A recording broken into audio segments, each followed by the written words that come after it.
Good evening. Namaste, everyone. Hope you all have enjoyed a few cultural activities which are performed by the ABRSM.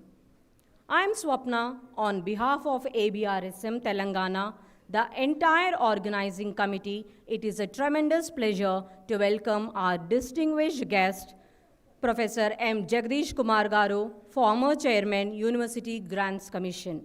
Guest of honor, Professor V. Balakista Reddy Garu, Chairman, Telangana Higher Education Council. Shri Gunta Lakshmanji, National Joint Organizing Secretary, ABRSM. And delegates from different state universities, central universities, colleges, institutions, and organizations across Hyderabad and beyond to the distinguished lecture and interaction session on NEP 2020 Implement, Measure, Improve. Your presence reaffirmed the collective strength of our academic community.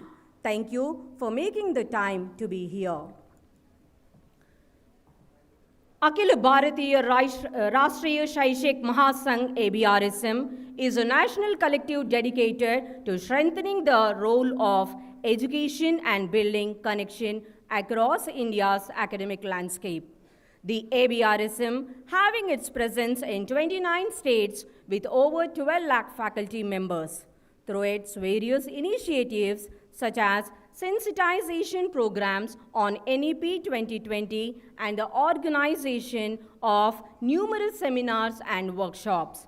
ABRSM has consistently contributed to the discourse of education. At its core, it is a guiding philosophy. राष्ट्र के हित में शिक्षा, शिक्षा के हित में शिक्षक, शिक्षक के हित में समाज.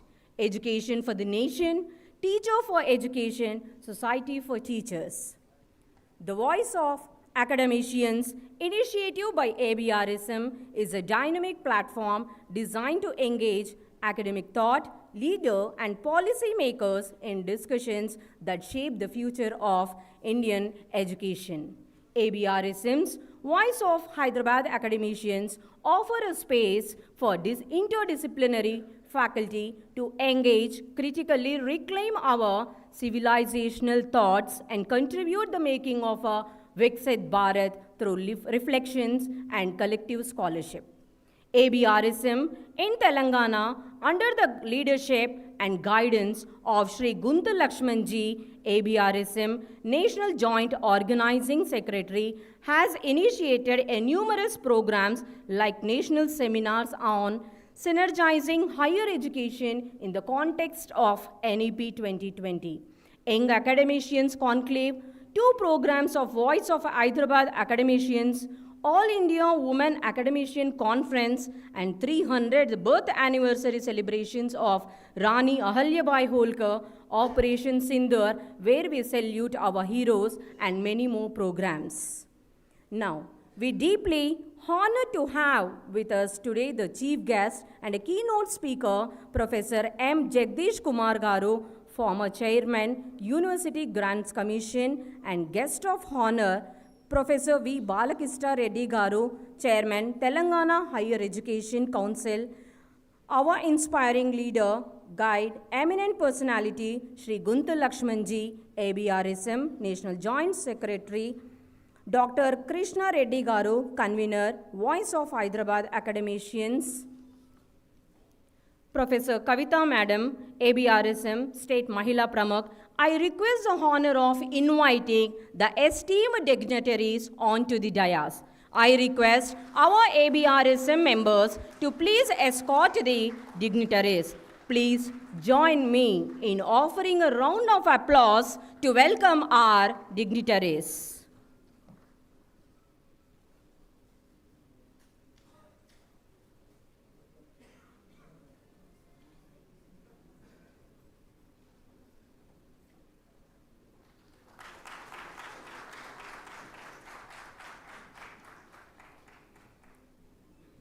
Thank you, sir. I would like to call upon Professor Sailaja Garu, ABRSM Technical Education General Secretary, to do honor of presenting a sapling to our esteemed guest, Professor Mamidala Jagadeesh Kumar Garu.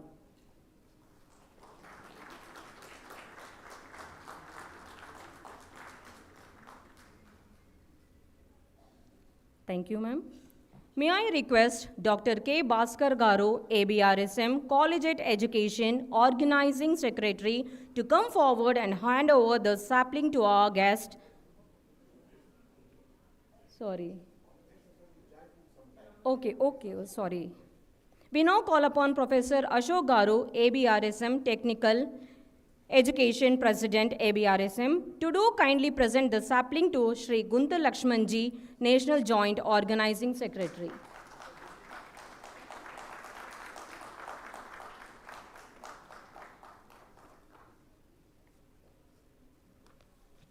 I would like to call upon Dr. Dayanand Arya Garu, ABRSM, Collegiate Education President.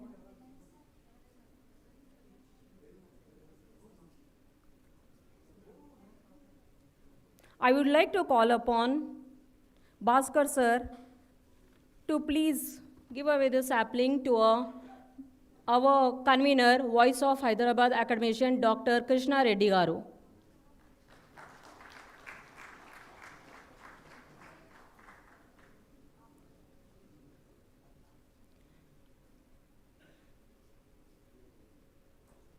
Thank you, sir.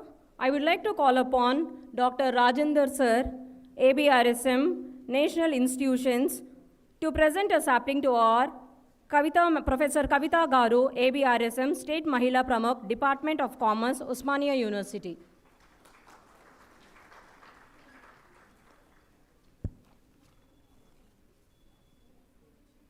Thank you, sir. As we inaugurate this momentous occasion, we seek the blessings of Goddess Saraswati. It is through her grace that our path to learning and enlightenment is illuminated.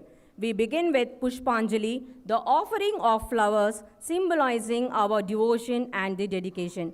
I would like to respectfully call upon our esteemed dignitaries to offer floral tribute to Ma Saraswati.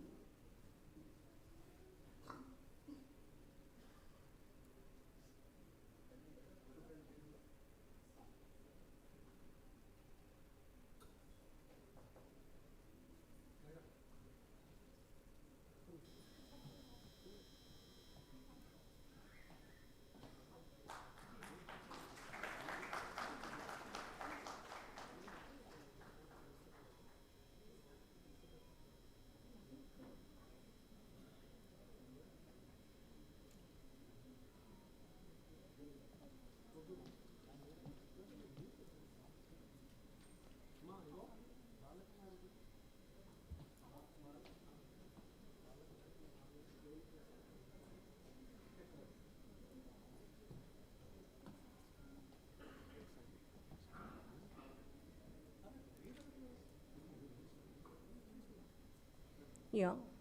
We now proceed the most symbolic part of our ceremony, Deep Prajwalan, the lighting of the ceremonial lamp. I request the same reward dignitary to please light the lamp. Thank you, sir. With the divine blessings of Ma Saraswati upon us, we now formally begin our program with Saraswati Vandana by Mrs. Krishna Priya.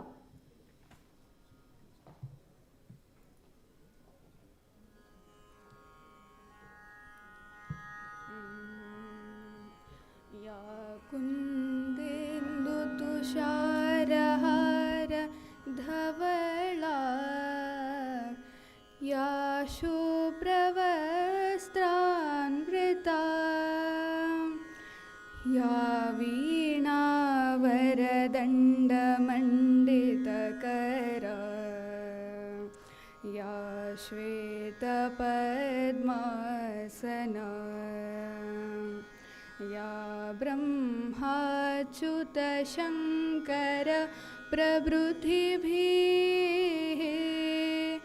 देवै सदा वन्दिता सा मां पातु सरस्वती भगवती निःशेषजाड्यापहा शुक्लां ब्रह्मविचारसारपरमा आद्यां जगद्व्यापिनी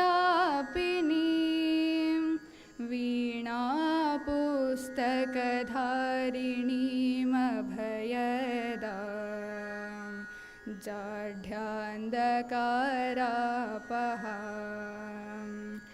हस्ते स्फाटिकमालिकां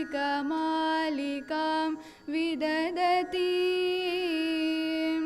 पद्मासने संस्थिता वन्दे तां परमेश्वरीं भगवतीं बुद्धिप्रदां शारदां बुद्धिप्रदां शारदाम्.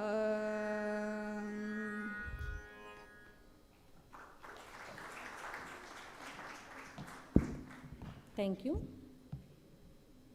Now we'll have a welcome speech by convener, Voice of Hyderabad Academicians, Dr. Krishna Reddy Garu, Associate Professor, School of Economics, University of Hyderabad.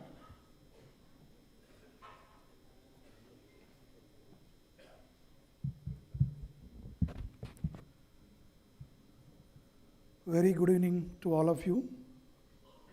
It's my pleasure and an honor to welcome all of you for this an important lecture in the evening today in the august presence of our UGC former chairman, Professor Jagadeesh Kumar Garu, as well as Gunta Lakshmanji and Professor Kavita Madam, and all other the teachers and the friends. It's a very pleasure to introduce Voice of Hyderabad Academicians. This is one of the chapter in as a Voice of Academicians in Telangana, which is initiated by ABRSM. We have been conducting various academic, intellectual talks, seminars, as well as Operation Sindoor to salute our heroes. So this is a very prestigious platform to inculcate or propagate the cultural as well as intellectual nationalism in the education institutions and the society. Today, as a convener, I stand before you with a sense of profound the responsibility and reflection. We meet at a moment when India's education system is experiencing both extraordinary possibility and extraordinary pressure. The world around us shifting technologically, socially, economically, and the pace of the change demand that we as educators rise to higher level of consciousness. The purpose of education has never been merely a transmission of information. Information is abundant, it flows freely. What is scarce today is wisdom, the ability to think, to question, to reflect, and to act with integrity. The real crisis in education is not shortage of knowledge, but shortage of meaning. Our students knows more, but they understand less. They learn faster, but they reflect slower. They are connected globally, yet increasingly isolated intellectually. This is why the role of teacher has never been a more critical. We are not just instructors, we are architects of thought, curators of curiosity, and custodians of the nation's intellectual heritage. Every classroom interaction is an act of nation building. Every student we mentor is future citizen shaping India's destiny. The new education policy calls for the transformation, but transformation cannot come merely from policy documents. It must emerge from inner conviction. It requires us to break the inertia of old habits and reimagine the classrooms as a space where ideas breathe, the questions flourish, and creativity is not just encouraged but expected.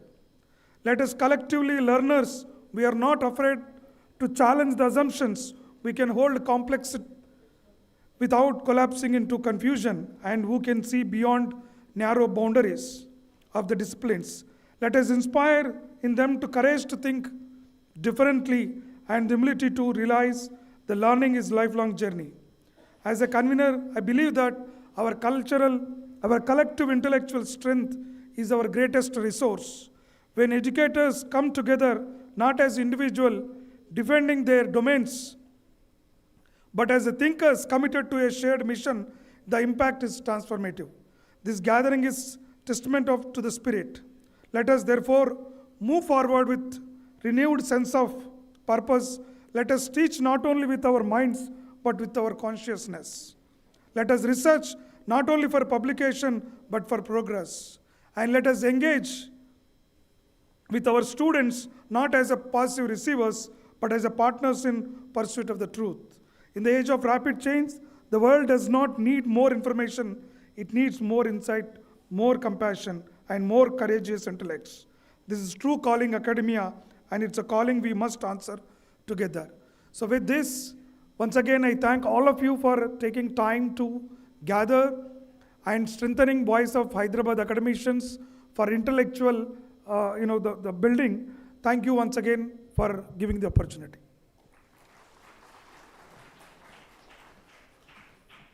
Thank you, sir.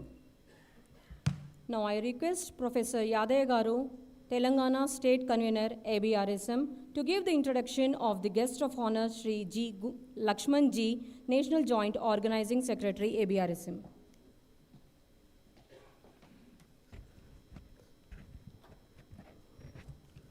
Namaste, good evening to all.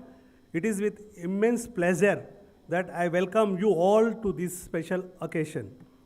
Lakshmanji is an inspiration to us all. After completing his law degree, he committed himself for the betterment of the society over the last 3 decades. He has worked tirelessly in the student movement across the country. He helped various leadership roles in the world's largest student organization, ABVP, including State Organizing Secretary in Combined Andhra Pradesh, South India Organizing Secretary, and All India Joint Organizing Secretary. Moreover, Lakshmanji associated with the students, teachers, and public for all states is a testament to his dedication to his work. As a full-time worker, he started his service in the holy place Tirupati, and he has since then become an advisory committee member of the World Organization of the Students and Youth, that is WOSY, and has worked with the students pursuing their education in our country. As a leader, Lakshmanji has led several inspiring students movement and has stood as an ideal figure and role model to the students. He has shaped thousands of students into young and inspirational leader, and his achievement extend behind the Indian border. Lakshmanji has visited several prestigious universities in the USA and had a detailed study of the education system there, bringing back invaluable insights and ideas to implement in our own education system. Lakshmanji's wisdom with an integrated approach to life is admirable, and it is evident in his achievement. He was a man behind several national seminars on implementing the NEP 2020 across the country and brought academicians across the country under one platform in collaboration with prestigious institutions. We are honored to have Lakshmanji with us today, and we are grateful for his dedication, the betterment of the society. Let us welcome him with open arms and listen closely to his inspiring words. Thank you. Thank you very much.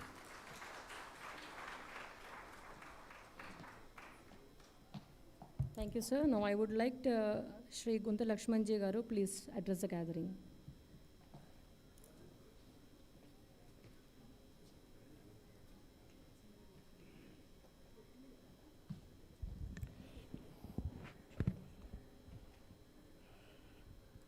Professor Jagadeesh Kumar Garu, today's program chief guest, and Professor Krishna Reddy Garu, who is the convener of Voice of Hyderabad Academicians, and Professor Kavita Madam, who is the convener for Mahila activity of ABRSM Telangana, and half the dais, So many eminent people I am able to see. Good evening to one and all. First of all, I would like to congratulate team ABRSM Hyderabad. I request to give them big claps for organizing this program. Today, I am able to see faculty members, not faculty, senior faculty members from Hyderabad Central University, English and Foreign Languages University, Manu, Ambedkar University, and so many engineering colleges, degree colleges, and national institutions, NIN, IICT, CCMB, NGRA, and if I'm not wrong, so many agriculture university, medical college faculty members, and many junior college principals and faculty members, so many private institutions, directors, and many policy makers are here, and we have our Telangana Pranta Upadhyaya Sangam. I'm able to see office bearers of faculty members. We are all gathered here on this auspicious occasion. Why I'm congratulating team Telangana or this Hyderabad, because few years back it was a dream, bringing faculty members together. Whenever there is an issue, they will come, otherwise they will not come. If there is an issue, degree means degree will come, engineering means engineering will come, university means university will come. Again, bifurcation, promotees separate, direct recruitment separate. It is a kind of thing, and we have in a discussion, these faculty members will not come together, but we proved it wrong, and especially ABRSM, this Hyderabad unit, in the beginning we have seen the pictures of photographs and so many things, all this happened within this 3-4 years. And so many activities. Generally, many people ask you, sir, yours is in a teachers' organization and you are doing this kind of Operation Sindoor. Many people ask, why you are organizing this program? And there's a young academicians conclave, a women academicians conference was organized. And every program, and I'm happy to see that many of you, I'm seeing regularly for every program, and I congratulate you, thank you for your continuous support. If I will say support means it will be make some difference between us, because now majority of you become family of ABRSM now. While I'm sitting here and while I'm interacting with the faculty members from where this organization has started today, where we are, we all become like the family members. Today nobody is feeling that somebody new person has come here. Of course, definitely some new faculty members are joined here, and they are all here, and they came with an emotion. I feel that. For that purpose, I am telling ABRSM did a wonderful activity, and we have developed a strong platform. And I always used to say, ABRSM is not a some local organization, it's a national level organization. In the beginning, Madam told, ABRSM, Akhil Bhartiya Rashtriya Mahasangh, is a national level organization having its presence in all the 30 states, and more than 12 lakhs members are part of this, from school education to university education. And every state is having a vibrant unit and doing year-long activities. And when it comes to the teachers' organization role to address the issues of the faculty, yes, ABRSM stood top on that. And before that, I would like to my heartfelt thanks to Professor Jagadeesh Kumar Garu. Give him big claps, and he don't need any introduction. He's such an in the Bharat education scenario. Jagadeesh sir role and his contribution, it is enormous. I have not seen from UGC circulars are coming.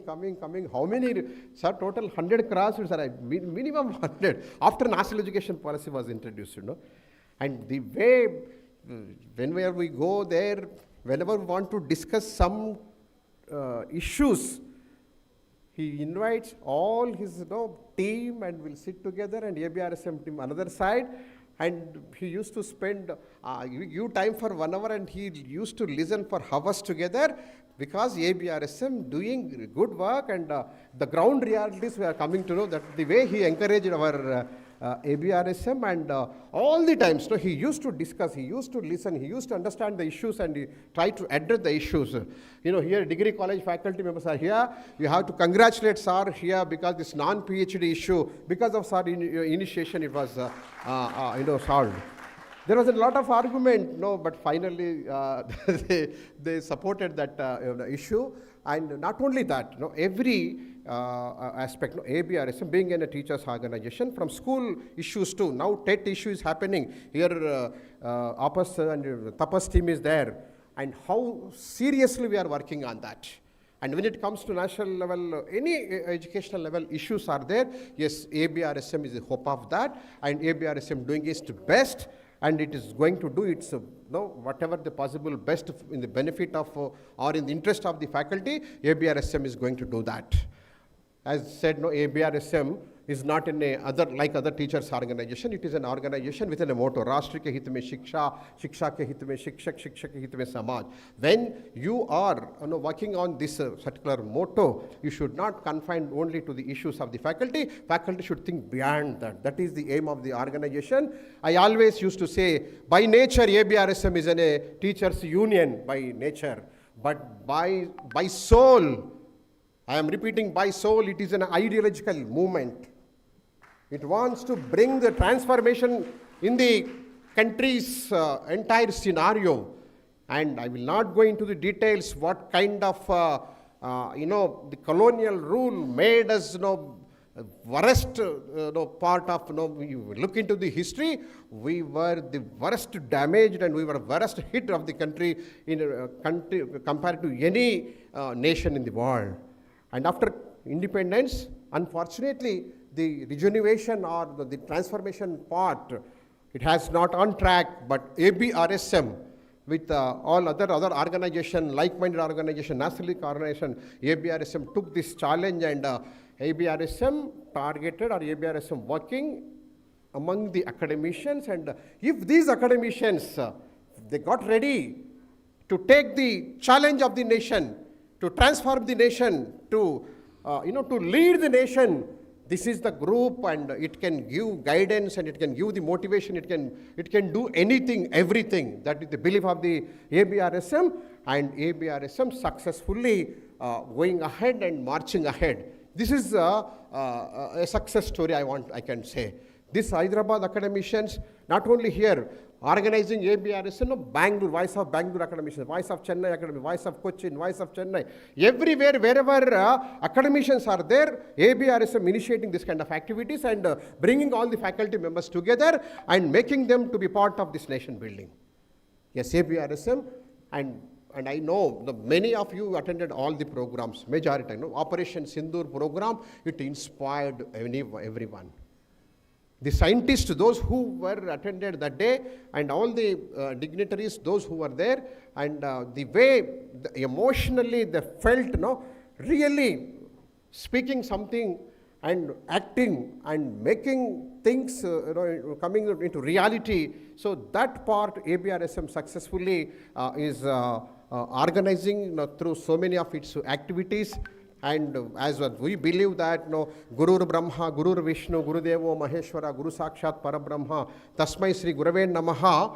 So we believe in that, and Guru, in our philosophy, Guru has given certain place, and ABRSM wants this group to become to that stature, and ABRSM inculcating such kind of ideas into the faculty members, and we are seeing success stories. Many faculty members are tuning on par with the ideology, on par with the aim of this organization, and we are able to see the success stories. When it comes to the national education policy, I requested Jagadeesh sir. He accepted. And he said, sir, you have to spend sufficient time with us. Everyone wants to know many things. Today Jagadeesh sir is going to share all his experiences with us. I request every one of you, please spend time. After this program, we have dinner also here. and sir also is ready to be with us, and even after the program also we can spend time with him, and we should, while going from here, we should, we should leave from here with a clarity, clear-cut clarity. NEP 2020, for many people it may be simply some, some activity, some news, NEP, people. But ABRSM took it very seriously. ABRSM wants that the National Education Policy 2020 is a game changer policy. And this game changer policy is fine, but implementation part is a challenge for every time.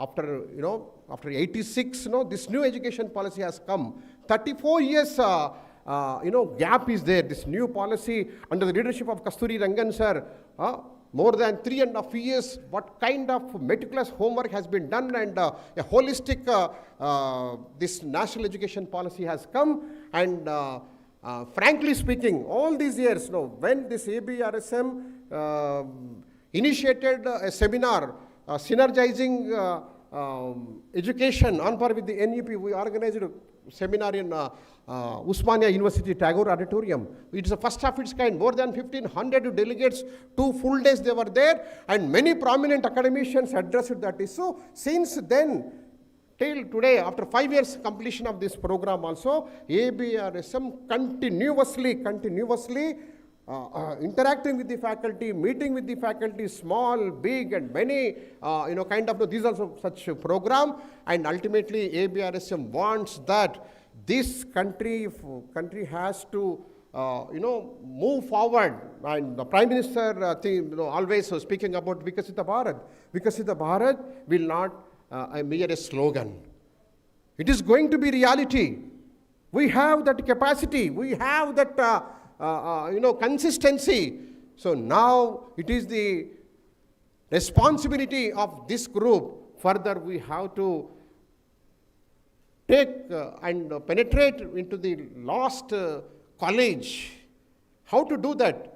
Positively, if you want to say some XYZ, this, that, no, you can't do anything. If you understand the spirit of that, and Jagadeesh sir will explain many things about that, and if the true spirit, if you understand, and then if you try to implement in true spirit this policy, and definitely this country is going to see a big success.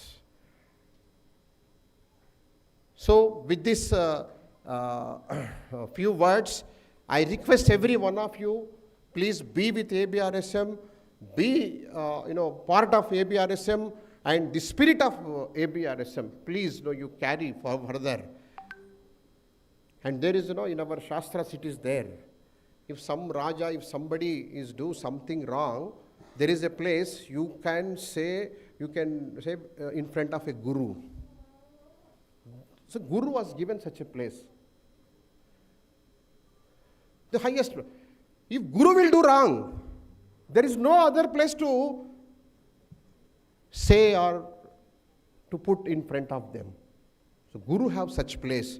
So we have to play a pivotal role in shaping the future of this country. And this, I can say it is in a yagna, ABRSM. As I am telling you, it is an ideological movement. ABRSM doing an yagna, and we are all,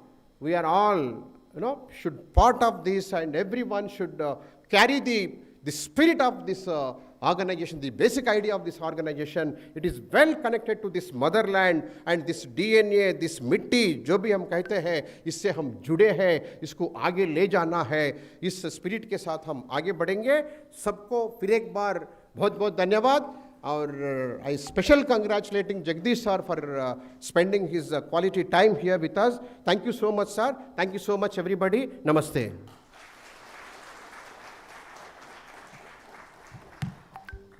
Thank you, sir. By your words, we all are energized and motivated by your powerful message and what a faculty can do beyond the classroom for nation building, which leads to Viksit Bharat 2047. Thank you, sir. To introduce our chief guest and keynote speaker, Professor Mamidala Jagadeesh Kumar Garu, former chairman of University Grants Commission, New Delhi. I call upon Professor Nanish Garu, HCU, to highlight his remarkable achievements.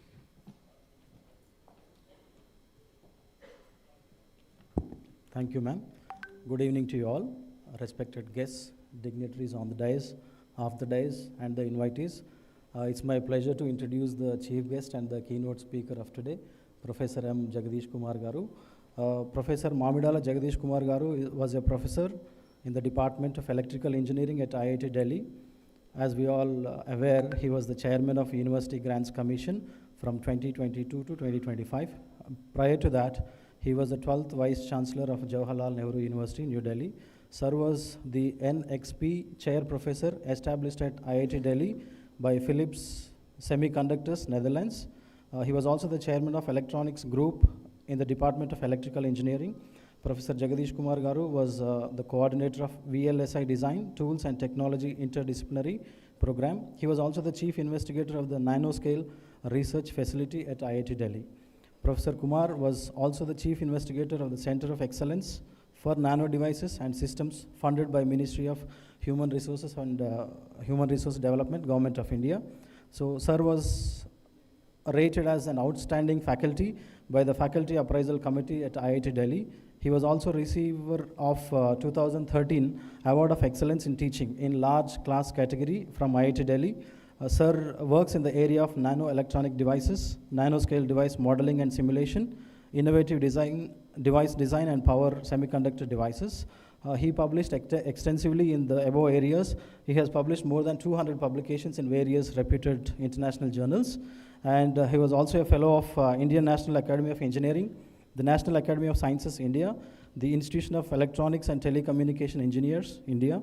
Professor Jagadeesh Kumar has been awarded the 29th IETE Ramlal Wadhwa Gold Medal for distinguished contribution in the field of semiconductor device design and modeling.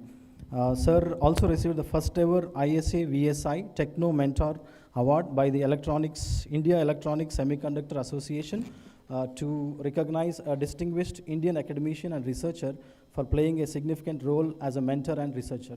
So this is a very brief introduction. So we have cut short this one. With this brief introduction, I request Professor Jagadeesh Kumar Garu to address the gathering. Thank you, sir.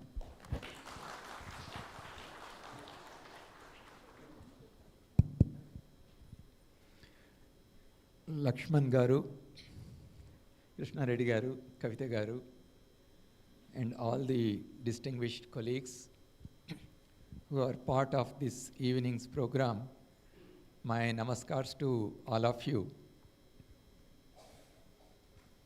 I understand how difficult it can be for you to travel from different parts of the city and even outside Telangana, come here at this time and be present in such large numbers. I really appreciate your commitment.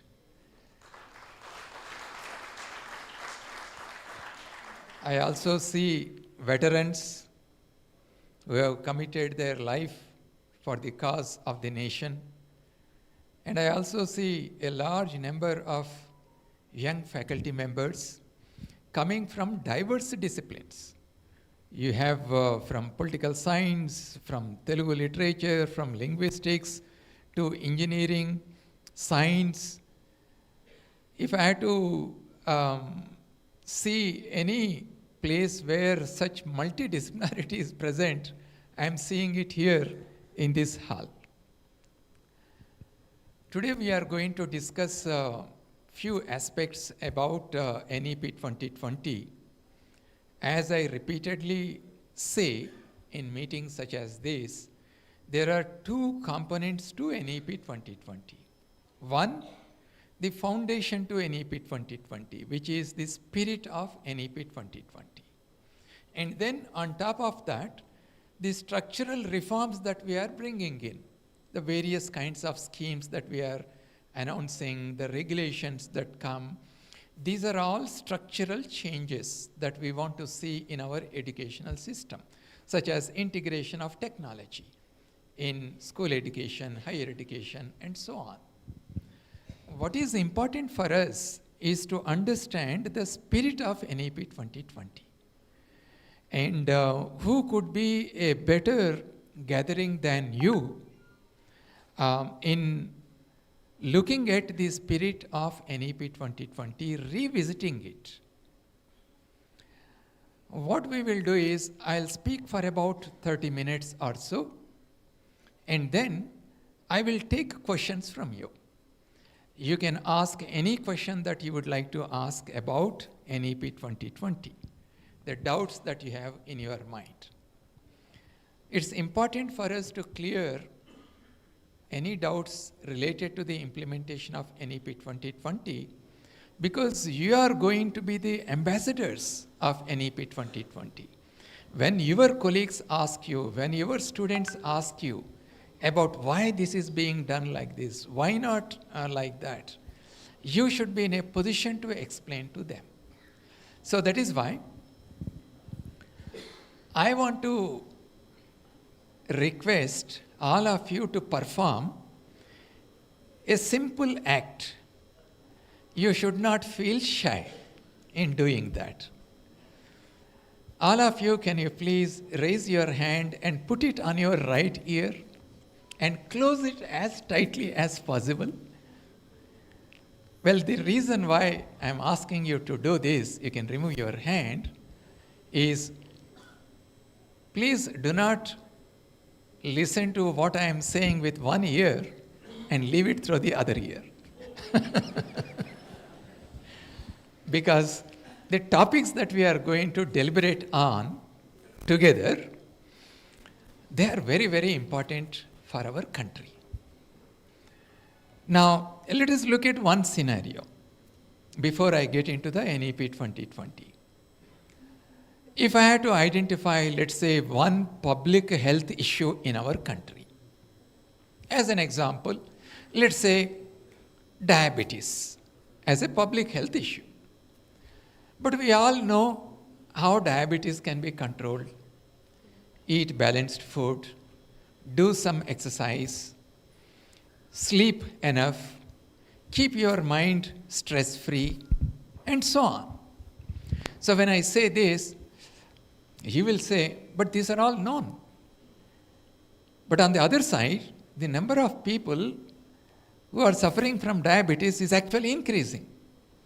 And why is it happening? Although we know what needs to be done.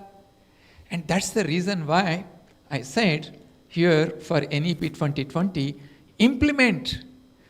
We know certain things that need to be done, but unless we practice that in our own life, we cannot see the change. Now, to see the change, you need to measure. Let's say you have walked for some time, 6 months. Is there a change in your weight? Is there a change in your blood glucose levels? You have to measure. And then that measurement has to be used as a feedback to bring some more changes in your lifestyle so that you become a healthy person. If each one of us become healthy individuals, then at a national level, that particular lifestyle disease will disappear to be a public health issue. Now, when we look at our educational system, the decline of our educational system began about 190 years ago in 1835 with Lord Macaulay. And after independence, also our educational system got into a particular way, in a particular way the education is conducted in our country. It never recovered from it, from the damage that was caused right from 1835. For the first time in independent India, in 2020, a comprehensive policy was launched. And as all of us know, that is the NEP 2020.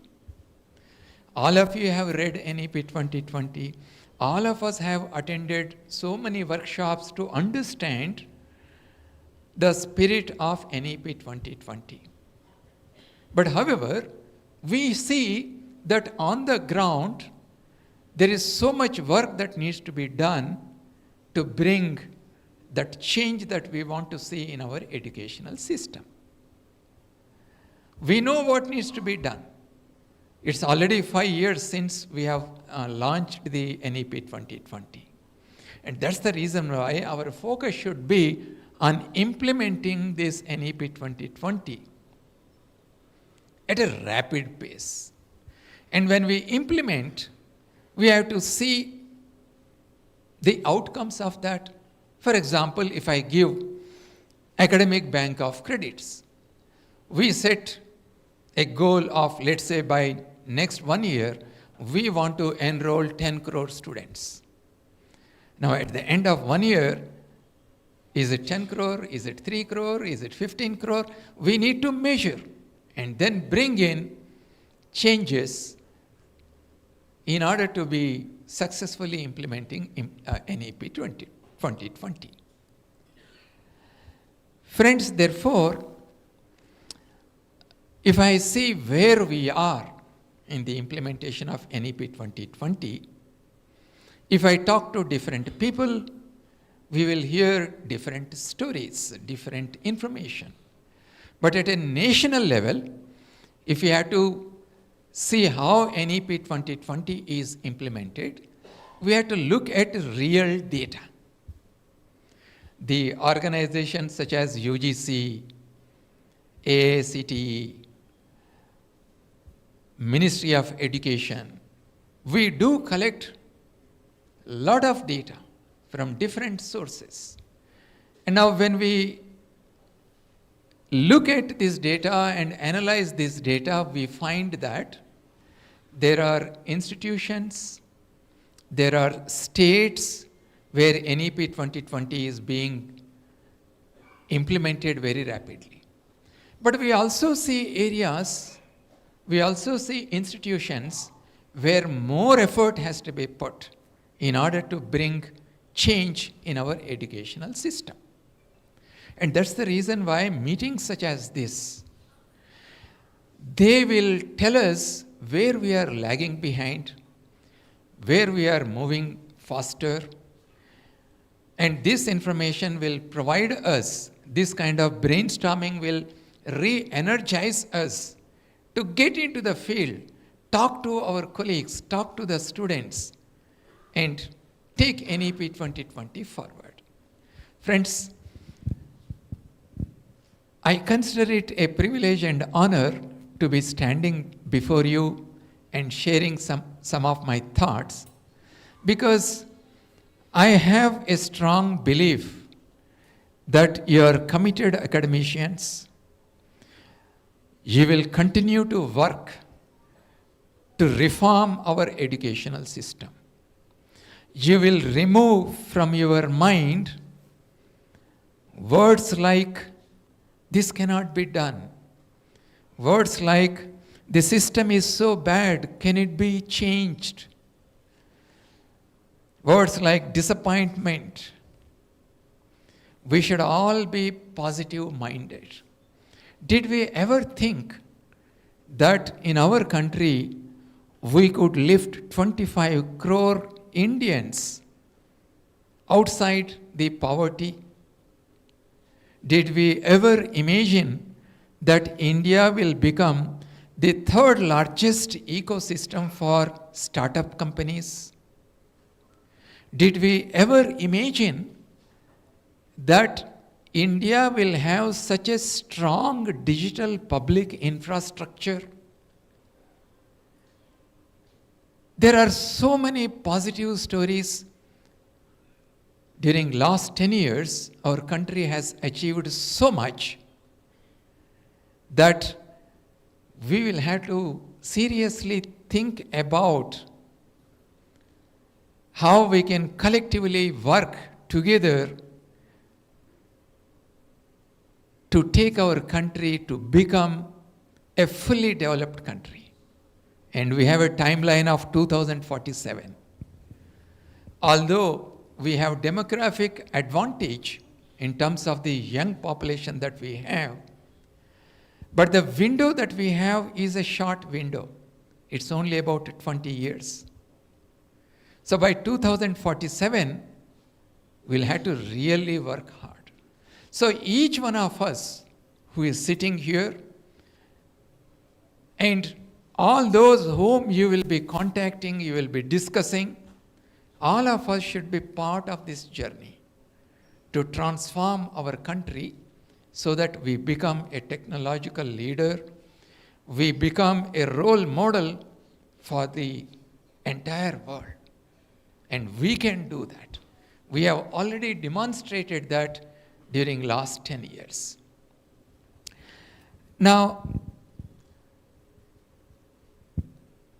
if I had to focus on few aspects of NEP 2020 from the spirit point of view, in our education system, we have students, we have faculty members, we have educational leaders, and then we have all the supporting staff. All of us have to play our important role in strengthening our educational system. We have here faculty members, as I said, from science, engineering, humanities, languages, from diverse subject areas. Each one of you have a role to play. It is not that just only science and technology will take us forward. It's also humanities. It's also the history that we teach to our students, the psychology, the philosophy. Each of these subjects are important. But however, we also have to remember that for each one of us, we have a future that we want to build. As each individual, we want to have a positive future for ourselves. Collectively, as a country, we want to have a future for our country which is secure, which is sustainable, which is healthy and peaceful. If you have these four things at a national level, each one of us will be very happy. If you look from the perspective of the young people, especially the large number of young people who come from rural backgrounds, large number of students who come from socio-economically weaker sections, their first goal is going to be, after I get educated, will I be ready for work? I'm not saying will I be ready for employment. Employment is only a subset of preparing our students for work. Work may involve working myself. I'm a self-employed person, or I may start a business, or I may start an enterprise, or I may look for an employment. So we need to prepare our youngsters for work. And that is going to be the major focus of our young people. Why? Because many of us, when we come from a village to a university to a college, most often I am the first degree holder in the family. And my parents could be a farmer, it could be a washerman, it could be a teacher in a village. So, as a young person, I feel that I should prepare myself for work and support my family. So now, when we look at the educational institutions as teachers, the education that we provide to them, is it preparing them for work? Honestly, if you put your hand on your heart and look back, we are definitely not doing that. We simply give them a degree. I am daughter of a washerman from a village. With lots of hopes, I come to a university, I get a degree, but I don't have the competencies, I don't have the required skills to prepare myself for work. And through my work, I want to improve the social and economic status of my family. And that's not happening. So therefore, friends, this is one aspect. The other aspect is, if you globally look at what is happening, the geopolitical uncertainties that you are observing, there are countries which are expansionist. There are countries which will make you dependent on them for every product, for every technology. In that situation, shouldn't we make our country more secure? Shouldn't we make our country self-reliant? When we say self-reliant, it doesn't mean that we want to close the doors and become an isolated country. We want to become a country which can supply to the rest of the world, which can take care of the needs of our own people. But how can we do that? We can do that only when we focus on science, technology in our educational institutions. What kind of education are we providing to our students in science and technology? Are we encouraging enough female students, enough women to get into these areas? Now, today you have seen the newer technologies that are coming, such as the AI technologies and the pharmaceutical technologies, the semiconductor technologies. Whenever scientists develop newer technologies, when people use these technologies, their lifestyles are going to change. I can see many of you checking your phones while we are in this meeting. Our life is being constantly changed by the absorption of technology in our everyday activities. Now, who can study this? Only the social scientists. Who can study the economic situation of our country? The political scientists, the economists. Therefore, as an educational system, therefore, we must focus on science, technology, and all other disciplines also. And that's the reason why NEP 2020 talks about multidisciplinarity. You cannot just make an AI engineer who doesn't know anything about ethics. You cannot make a semiconductor engineer who brings a lot of new chips without understanding how, when these chips are used in our electronic applications, how our life is going to change, how we are going to interact with each other. So, we need to ensure that our students are sensitized about the other subjects also, in addition to the area in which they deeply study. Now, considering the individual aspirations of our young people, considering our national requirements, when we implement NEP 2020, which are the areas on which we need to focus? I would like to touch upon those few areas.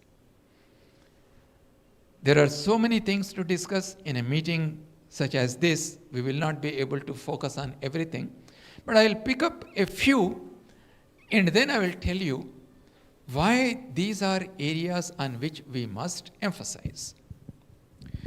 Now, I'm going to do a small act, and I want you, all of you, to observe and listen to me.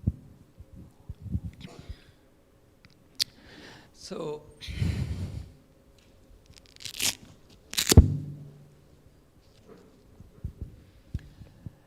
did you hear some sound?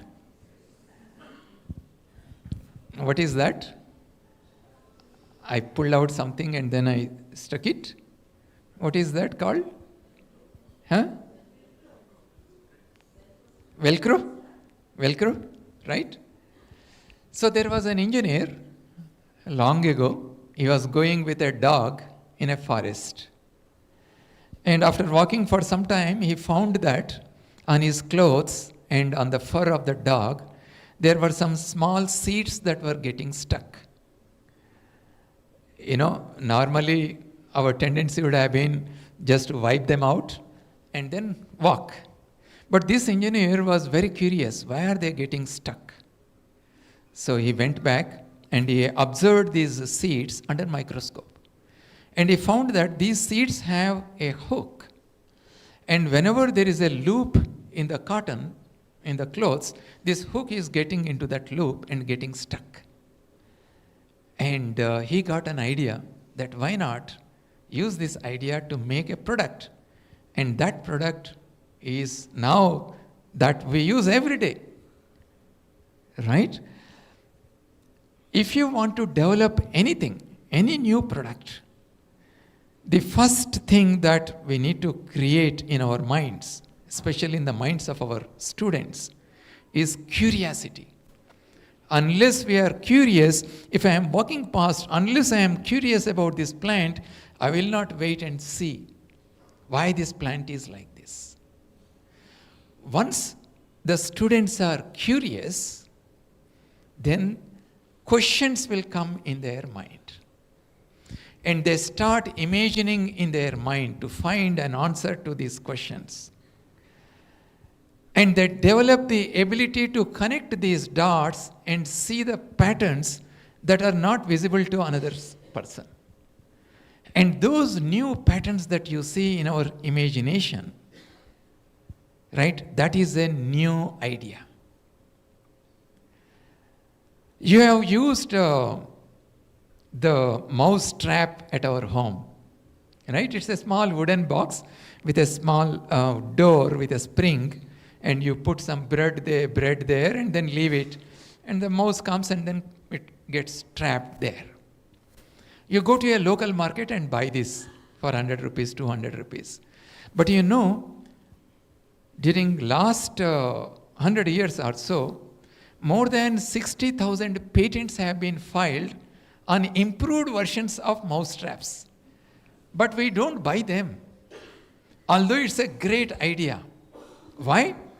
Because when ideas are not associated with value, then those will remain only as ideas. So whenever I have an idea, if I can also provide value to that idea, and that process is called innovation. We want to make our students innovators. Innovation comes from attaching value to ideas. Ideas come from your ability to imagine by raising questions and by being curious. So the entire chain is connected. And that's the reason why in NEP 2020, we say that we must provide an ecosystem inside the classroom and outside the classroom where the students are constantly engaged in questioning, in critically thinking, in imagining, and in developing new ideas and by being innovative. So now do you see the connection? If we want to develop a good defense technology for our country, and if our defense scientists had to be produced from our university system, they should remain curious. They should not remain conformists. They should have the ability to stand up and ask the teacher the questions. Are we creating such an environment in our everyday classrooms? Tell me honestly, no. We are not creating. Point one.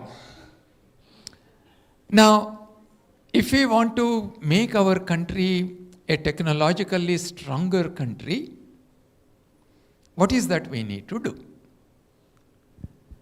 All of you use Google for Google search, right? Google was established in 1998. But how did Google come? There was a professor. He was a student at IIT Kanpur, and then later he became a professor of theoretical computer science in Stanford University, Rajiv Motwani. Rajiv Motwani was working with two of his PhD students,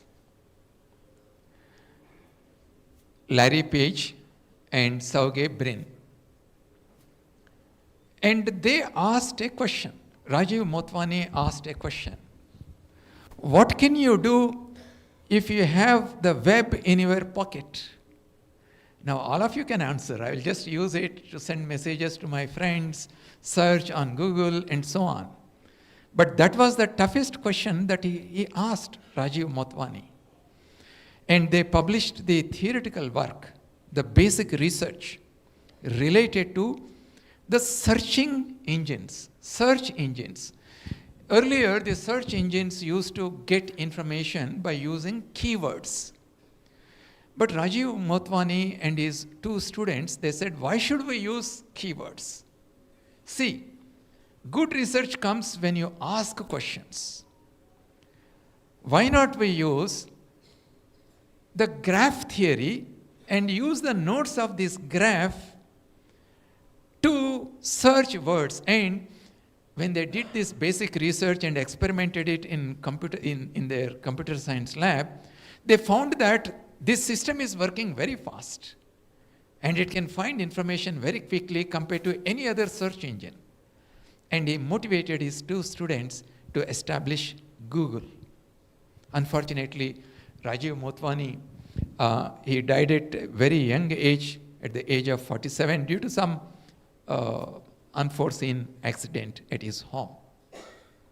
But this idea has come from Indian brain, Indian DNA. Most of us don't know that today Google is there on the global platform. It's because of the basic research done by our own Indian. How many of you have used ChatGPT? I'm sure all of you will raise your hand. All of you will raise your hand. Who was responsible for developing ChatGPT through his basic research? Ashish Vaswani. He did some theoretical basic research work in 2017 and he published a paper. And the title of that paper is Attention is All That You Need. That is the title of the paper. It's a theoretical basic research paper in 2017. And the lead author of this basic research is Ashish Vaswani. Within 5 years, OpenAI was established and ChatGPT is developed. How many of you know that the brainchild behind ChatGPT is our Indian brain? Not many know. My dear friends, Indians are outstanding scientists. Not just thousands of years ago, that tradition continues even today. Today, if you send a WhatsApp message to your friend in US, it goes through the local internet service provider and goes through an optical cable to Mumbai, and from there it goes through undersea cable network, fiber network, to the ISP provider in US, and then it gets delivered in the phone of your friend. 99.5% of the distance, the signal is traveling in a fiber optic cable. The fiber optic cable, the fact that images can be transmitted through a fiber optic cable was first reported in 1954 in the journal known as Nature. All of you have heard about Nature. And in 1960, the same author published another paper in Scientific American. The title of this paper is only 2 words, fiber optics. And it's because of that paper that today we all call it fiber optics. And today the internet would not have been present without this fiber optics. And who invented that? It came through the basic research work of Narendra Kapani. He was a student from Punjab University. And he developed the fiber optic network. You see, you are not aware. I don't know how many of you are aware. Friends, Indians are immensely capable. But all this happened in spite of the fact that our educational system is so constrained by this colonial mindset, this Lord Macaulay kind of thinking. Imagine if we implement NEP 2020 and make each and every of our students curious and innovative, the kind of inventions that we can make, the kind of technologies that we can make, and change the way the entire human societies live, that potential is immense. But how can we do that? We can do that only by doing the foundational things, the everyday things that we see. Don't think about publishing a paper in a top journal, in top impact factor journal. All that will happen as a byproduct only when we start right inside the classroom, when we are interacting with our students. You may be teaching political science, you may be teaching mathematics, biology, or engineering. Every day, this should be, as teachers, challenge our students to think critically, be curious, and become innovators. So therefore, NEP 2020 says that we must focus on basic research and applied research in our educational institutions. Now, many of you might say that where are the facilities for doing basic research? Where is the funding for doing basic research? Take Jagadish Chandra Bose. When he invented the first radio communication, or the kind of inventions that he made in biology, in plant physiology, there were not many equipment. He built the equipment himself. It doesn't mean that we have to work in the same situation now. What is required is the attitude. In spite of the difficulties that I have in my system, can I deliver the best? That is the attitude that you have to develop. All of us have to develop.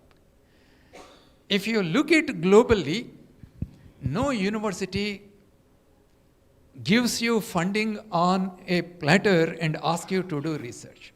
It's always a struggle to get funding.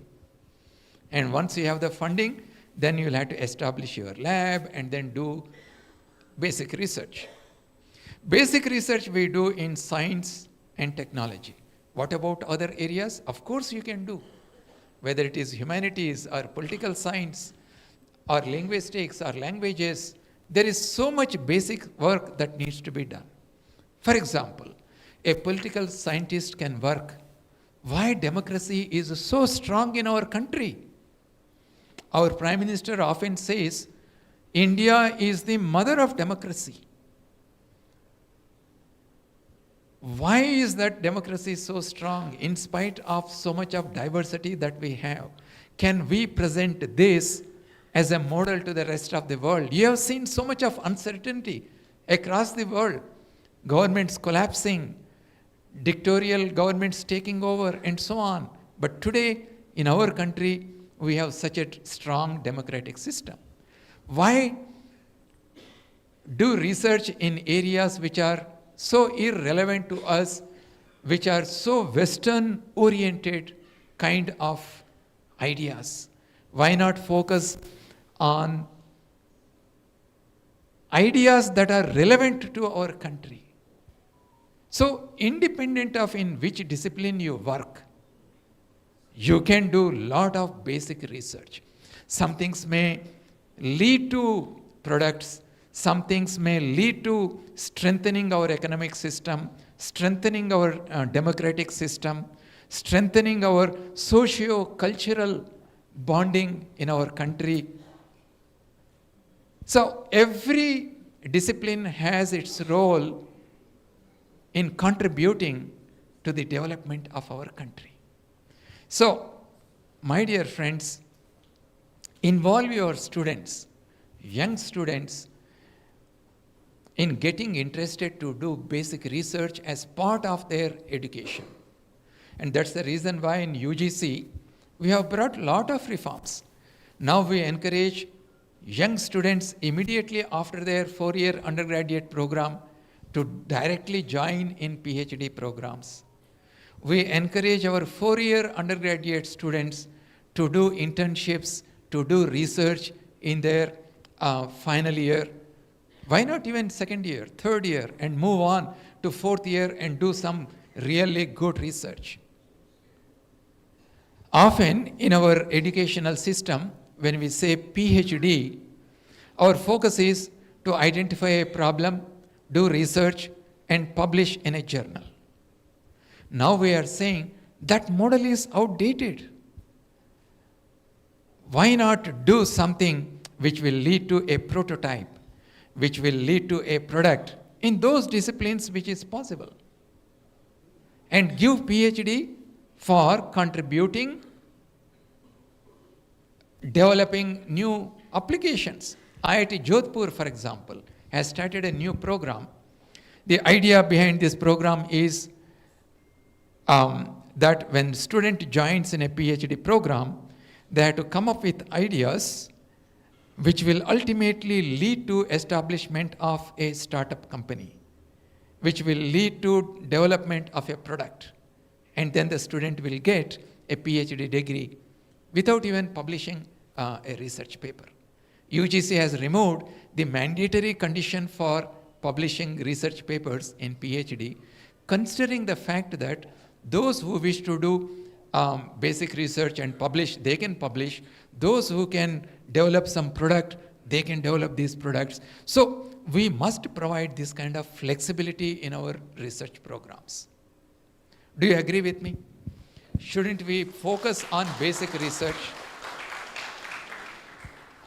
Don't you agree with me that there is so much of potential in our young students coming from villages and towns? So this message is something that we need to spread. This is something that you need to talk to the heads of your institutions. Ensure that policy changes come at the university level and college level. And don't get disappointed. It's a long journey. Overnight changes cannot happen because our thinking process is rooted in this colonial mindset. It is a struggle. In fact, I feel, and I'm sure you share with me also, exactly 100 years ago, if I turn the clock back in 1925, the entire nation was fighting to get freedom, to throw out these foreign rulers from our country. They gave their lives. But now, after 100 years, if you look at, this is a historic moment available to all of us in our life. It will not come again and again. We have set ourselves on a path to transform our country, to strengthen our social fabric, to use our diversity as a strength, to become a leader in the world, in sustainability, in technological development, in economic progress. For all of us, therefore, it is a patriotic mission to ensure that we train our students using NEP 2020 as a roadmap so that we can realize this dream that we have set for ourselves. Maybe 100 years later, when our future Indians look back, they will study how all of us have struggled to transform our country. So it's a historic moment. Don't you agree with me? It's not an ordinary situation. It's not something routine thing that we are doing. It's a historic moment that we have in our own lives. So therefore, my dear friends, it becomes our national duty to involve everybody in our journey. Now let me take one more issue. All of you have links with a village like me. We all have come from villages. If you look at a farmer, what do you see? Throughout the year, what does the farmer do? Various activities. And this requires what kind of knowledge? The farmer has to know the weather patterns. The farmer has to know the quality of seeds. The farmer has to know the farming of cows and buffaloes, taking care of them. The farmer has to know the soil quality. The farmer has to know how to harvest, how to store the harvested crop. The farmer has to know about the market. Multiple things a farmer has to know. In fact, right in front of our eyes when we are moving around, we see an expert who has immense knowledge in multidisciplinary areas. If the farmer knows only one, you and me would not have food on our table. Is it not? Eh? Now, when we have set a goal for our country to make it a fully developed Vikasit Bharat by 2047, we cannot achieve that if we don't introduce multidisciplinarity in our educational system. So this is another important focus area for NEP 2020. When we introduce multidisciplinarity, when the students see different perspectives, they get newer ideas, and then they can grow to become an innovator. There are various ways. Again, when I say multidisciplinarity, immediately in your mind, thoughts will come. Where are the teachers? Where is the infrastructure? What is the use of multidisciplinarity? All these thoughts will come. And if anybody questions you about why we need multidisciplinarity, ask them, look at your food. Who is producing that food? Do you think that person is a specialist or a multidisciplinary expert? So, friends, but how do you introduce this multidisciplinarity in our educational system? UGC has already come up with many things. But the challenge for us is implementing them. Because number one, as teachers, all of us have come from such a system, we are all single disciplinary experts. So if we had to adopt multidisciplinarity, first of all, the resistance will come in our own minds. That is where we need to focus on first. Look around and see globally what is happening. Right from first year in the university education, multidisciplinarity is very common across the globe. And that's the reason why many of those countries have become advanced countries. But we had an educational system whose sole purpose was to prepare people to work for the colonial master, to prepare accounts, to prepare this, to prepare that. They didn't want anything else to happen in our country. Should we continue that? Or shouldn't we come out of that? The sooner we do that, the better. For example, how do you ensure that multidisciplinarity gets imbibed in the minds of the students? Right at the time of admission, UGC has very clearly said, irrespective of which subjects the students study in the school, in their board exam, they should be admitted in any discipline that the student wants to study. Let's say I have studied humanities because my uncle advised me to study humanities. But now I want to study physics. Why should I be prevented from studying physics? Yes, the student should have some basic understanding of physics. And today there is so much of information available, whether it is Swami, NPTEL or other online resources. If I have done self-study and if I have acquired that competency, and if I can show my competency by writing an entrance exam, a humanities student, why can't they join in a biology program, in a physics program, or in an engineering program? This is the first step, right at the time of entry to the higher education. We can create this multidisciplinarity. Imagine in my class, I will have students who are non-science, who have come from humanities and other areas, who have come from science areas, who have come from within science, different kinds of subject. The kind of diversity you will have in the classroom will be enormous, and that will be very, very interesting, because newer perspectives, when you put these students to solve a problem, a student who is coming from humanities will give one idea, a student coming from science will give another idea, and you can see what kind of new ideas can be produced. And then we have also said that doesn't matter in which area you have done your undergraduate program, you should be able to join in any other discipline at the postgraduate level, and similarly at the PhD level. But the challenge is, are the universities changing? If you look at the life study of some of the greatest scientists or engineers, they have no connection with what they did in their undergraduate program.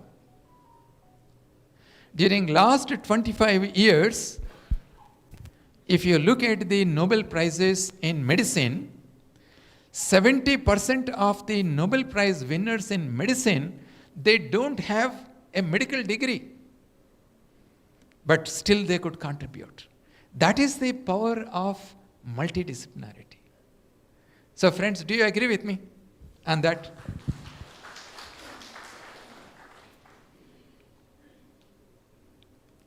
The other area that I would like to focus on is going back to the skills and competencies that we must provide to our students. By the way, just it came to my mind, while coming from airport, one of our faculty members from the Central University of Hyderabad, he was kind enough to bring me from the airport and drop me at my home here. So while coming, he asked me, why is that in India, we spend only 0.7% of our GDP in education, in research, whereas other countries are spending so much. If you look at US, for example, US spends about 3.43% of their GDP in R&D. That appears big because US is close to about $30 trillion economy. So 3.43% of that is a huge amount. But if you closely look at it, out of this 3.43%, only 0.6% is government funding. The remaining 18% of this 3.43% of GDP comes from industry. So in our country, if we want to strengthen the R&D and have better collaboration with the industry, industry has to step in. The Indian government is already providing a significant amount of funding. Recently, Government of India has announced 1 lakh crore funding for the private industry. Now it is for the private industry to come and spend a significant amount of their revenue in the R&D. It is happening, but they are isolated. For example, Sun Pharma, Bharat Electronics, Tejas Networks.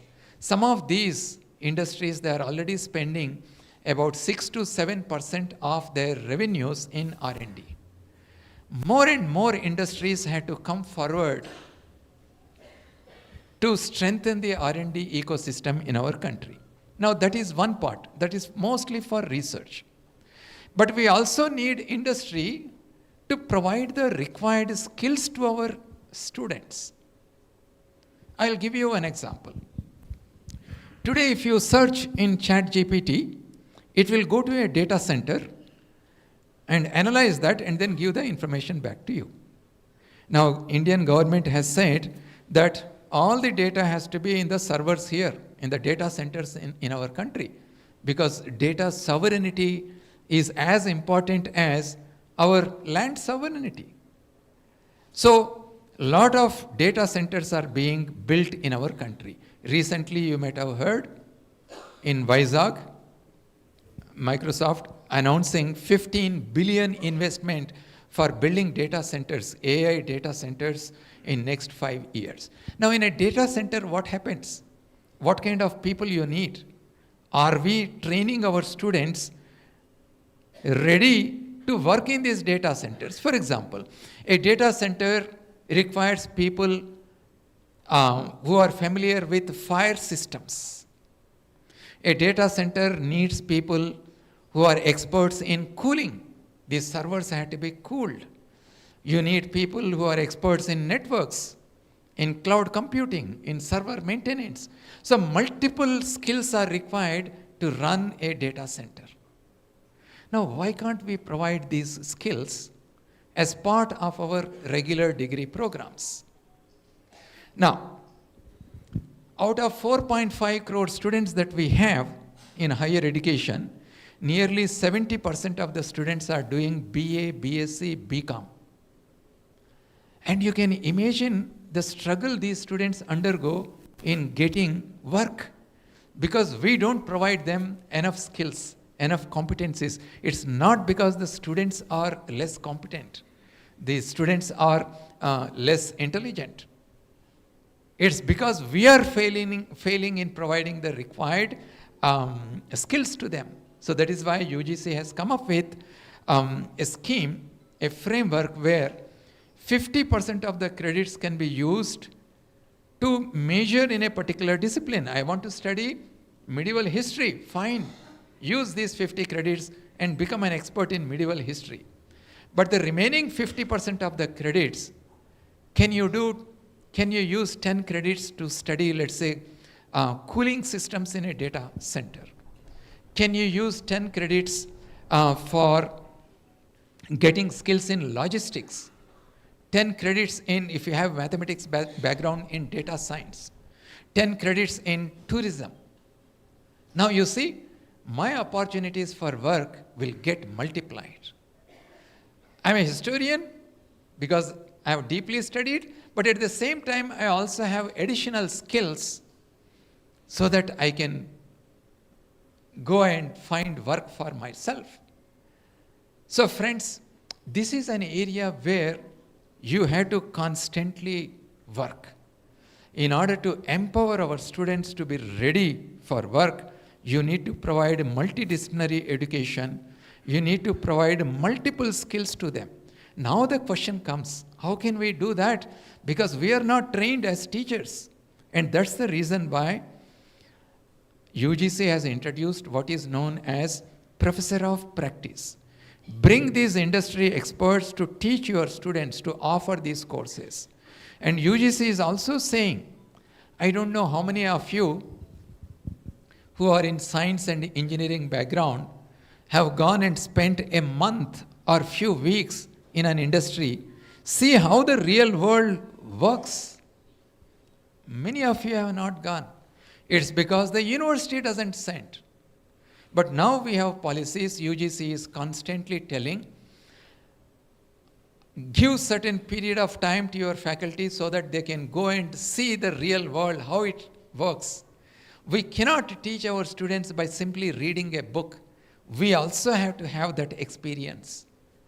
Only then we can, with conviction, we can teach. Similarly, in humanities and in other areas, you can go to the relevant organizations and then see.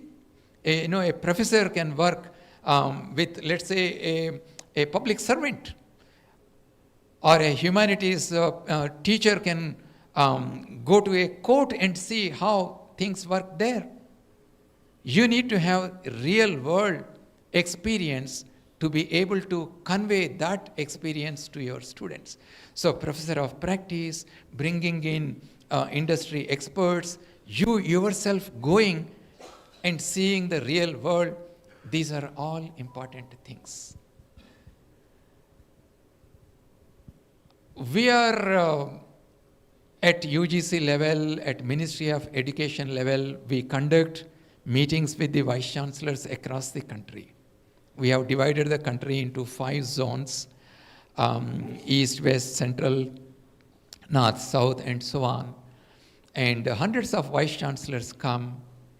We deliberate on these things with the hope that when they go back, some of this information percolates to their faculty, and then collectively they bring in these reforms.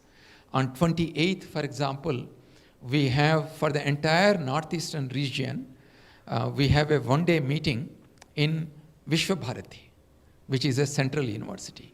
So we are calling few hundred vice chancellors, few hundred principals from across the northeastern states to deliberate and discuss. And this time, for the first time, we are also bringing industry experts in our program. Because often we complain, the academicians say the industries are not interested. The industries say the universities are not interested. We wanted to bring them face to face and listen to each other's concerns and see if we can find a via path and hand-holding so that we can have better collaboration with industry and provide better skills to our students. Friends, some of these things are very, very basics. I didn't want to sound highly philosophical and highly policy-oriented. We all have studied NEP 2020. What is required for us is conveying this message to more number of people and bring more people into implementing the NEP 2020 and measure the outcomes. And based on the outcomes that we see, if certain things are implemented well, we can learn a lesson from there. If certain things are going at a slower pace, we can still learn lessons from there and improve the system so that we implement it even better. And this can happen only through discussion and dialogue. Remember the first act that I requested all of you to do? Put your hand on your right hand. And I hope that whatever few basic things that we discussed today, it will not come from the left ear and go from the right ear. It will stay within yourself. And amplify this message. It is not necessary that every time we need to have big gatherings like this. Each one of you can conduct small meetings with your own faculty colleagues. Don't be afraid of criticism. Don't be afraid of questions coming from the audience. When I was there recently in one of the central universities in Hyderabad only with faculty, one faculty stood up and asked, "Sir, why should we reorient our degree programs to meet the market requirements?" He will get these kind of questions. So you need to be prepared to face these kind of questions. We had a one-day Vice Chancellor's meeting, and in all Vice Chancellor's meeting, we have this question-answer session. I say, ask any question you are afraid to ask. Lots of questions come. And at the end of the program, when we were concluding and I was walking, one gentleman walked and asked, "Sir, why do we need multidisciplinarity in our education?" It's like listening to the entire Ramayana and then ask, "Sir, how is Sita related to Ram?" So, please spend time I'm urging you because you are the real ambassadors. You have that concern to transform our educational system. So read the documents that are provided by UGC, read NEP carefully, and amplify this message among students, among faculty members. I think I'll stop here. Otherwise, Lakshmanji will stand up and take the microphone from my hand. So, do we have some time for question answer sessions? Friends, ask any question. Yeah, I think they will give a microphone. Good evening, sir. Yes. This is Jagan from Pondicherry University, PhD scholar. Right. Sir, my question is that మీరు CBCS గురించి multidisciplinary గురించి చాలా బాగా మాట్లాడారు sir. Regional ఎన్ఈపిలో regional language mother tongue గురించి చాలా మంచి పెట్టారు, దానికి థ్యాంక్ యూ. కాకపోతే నేషనలైజ్డ్ ఎగ్జామ్స్ నీట్ కానీ ఎన్టీఏ కానీ యూజీసీ నెట్ కానీ ఇట్లాంటి ఎగ్జామ్స్ కండక్ట్ చేసినప్పుడు యూజీసీ హిందీ ఇంగ్లీష్తో పాటు రీజనల్ లాంగ్వేజ్ లైక్ తెలుగు కానీ తమిళ్ కానీ మరాఠీ కానీ పంజాబీ కానీ క్వశ్చన్ పేపర్ ఎందుకు తయారు చేయలేకపోతుంది? Right. All languages spoken in India are Indian languages. There is nothing like some regional language. Everything is an Indian language. And going back to your question, why not? We should do it. And we are on the way of doing it. In fact, all the major entrance examinations should be conducted in 13 languages, 12 Indian languages and 1 English. So it will happen. Sooner or later, things are moving in that direction. ఇంకో question ఉంది sir నాది. Right. Real time industry ఎక్స్పర్ట్స్ని academicians తోటి collaboration చేయాలని మీరు మాట్లాడారు. ఇప్పుడు industry experts ఉన్నారు కదా, ఆ ఇండస్ట్రీ ఎక్స్పర్ట్స్ని అంటే టీచర్ రిక్రూట్మెంట్లో అసిస్టెంట్ ప్రొఫెసర్ రిక్రూట్మెంట్ కానీ టీచర్ రిక్రూట్మెంట్లో ఇండస్ట్రీ ఎక్స్పర్ట్స్కి ఏమైనా అంటే రీసెర్చ్ ఎక్స్పీరియన్స్ లాగా ఇండస్ట్రీ ఎక్స్పీరియన్స్ ఉన్న వాళ్ళకి ఏమైనా మార్క్స్ యాడ్ చేస్తారా? Right. Even before you go to the teacher recruitment, what we are saying is that when you design your curriculum in the universities, bring industry experts also, take their inputs. So let us start at that level first. Right. Sir? He is bringing the microphone so that others can hear you.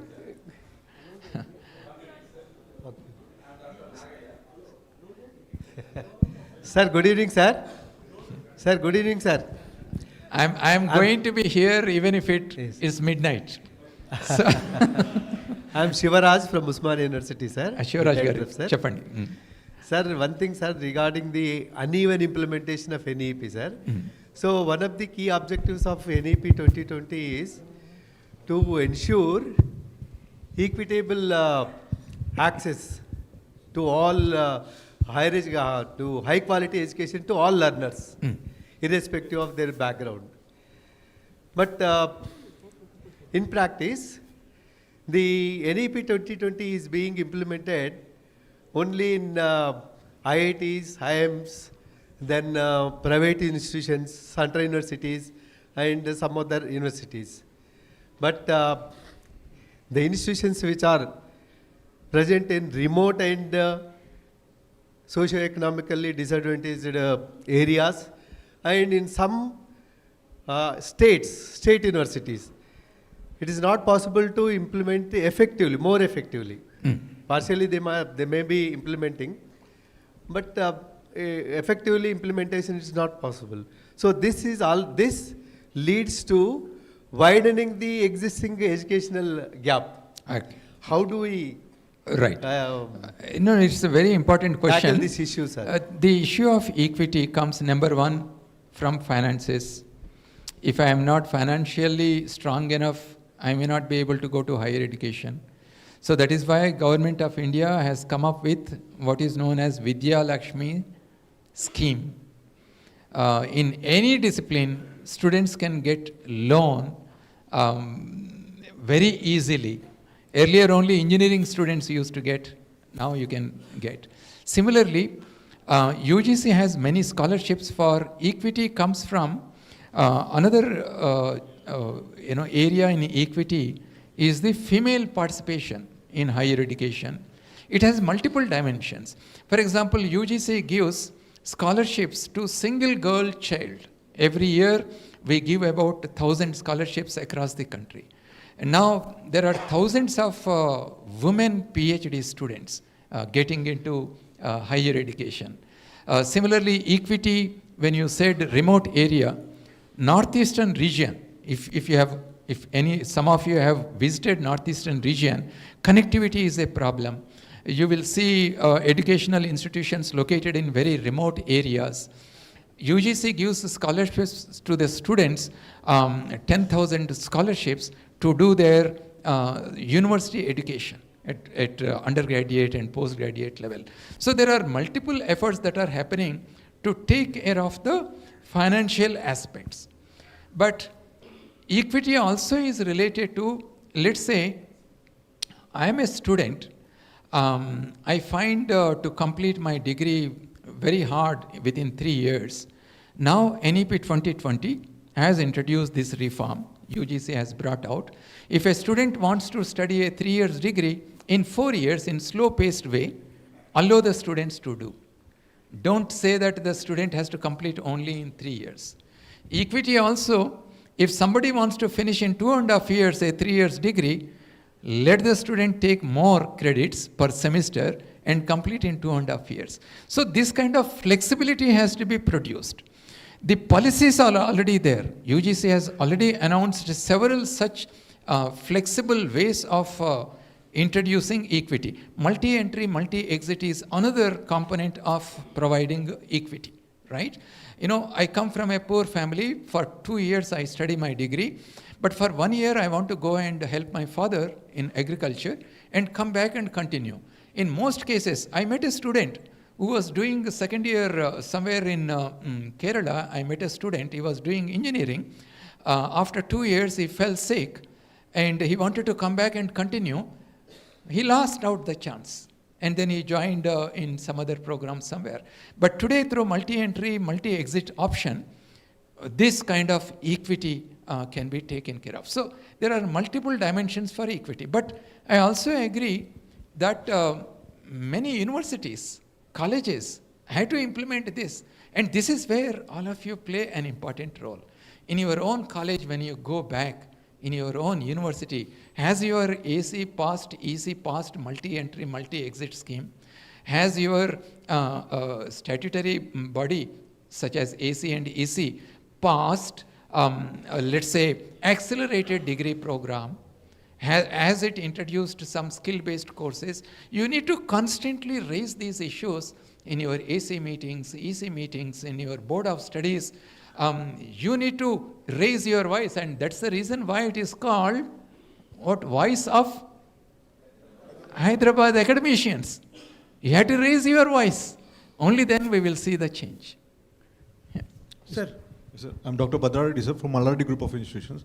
So my question is that most of the students, like today, they are preferring engineering, like computer science based courses, like maybe AI or what is the future like, sir? Like most of them are shifting. If you're talking about multidisciplinary, how should we change it? Let me tell you one fact. And one more question, sir. No, before you go to the other question. As I said in the beginning, out of 4.5 crore students in higher education, the engineering students constitute only 5 to 6%. You said all the students are going to engineering. No, only 5 to 6%. The rest of the students are studying non-engineering subjects. And that is where our challenge lies. How do we make these students competent, skillful, so that they can contribute to the economic growth of the country? That is one big challenge that we have. The other challenge is within engineering itself, certain disciplines are becoming less important and less interesting to the students. They are not joining in civil engineering, in chemical engineering. Everybody, as you rightly said, they want to study AI or computer science. So how do you change? So now we are discussing even in IITs also that there are certain skills which are common now. AI should be common to all disciplines. Once you introduce AI from that perspective, civil engineering students will come and they will join. Today, our chemical industry is going very fast. The construction sector is going very fast. So you require people there also, right? That is one aspect. So I don't agree that everybody is going to engineering. Yeah. Sir, Yeah. I want to bring one perspective, sir. Yeah. Today, if you look at the academic side, institutions today, because of multiple rankings and accreditations by UGC, AICT, or the affiliating university, or extension of approval by AICT, so that's requiring huge burden and engagement of the faculty on this data collection, data saving, data submission.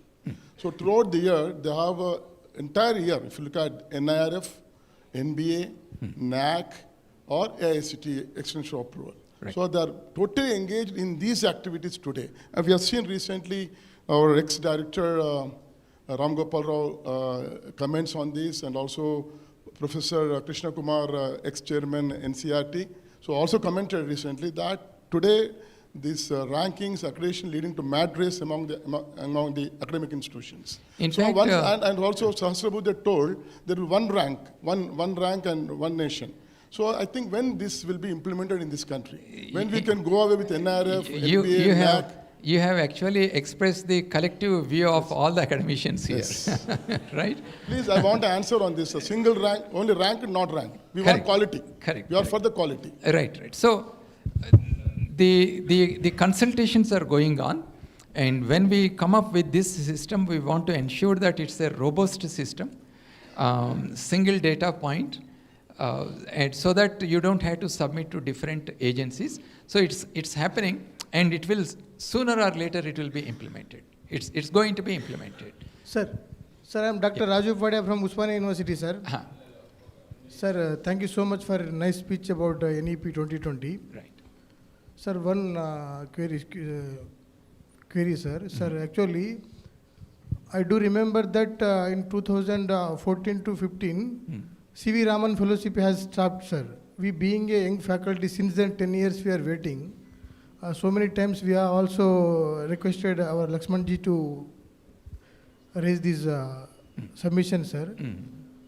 So C.V. Raman Fellowship or Abroad Fellowship is stopped for our local universities. Okay. So we are not getting any chance to move abroad, sir. Right. ICMR, DHR fellowships, other fellowships are there. They are choosing their own faculties.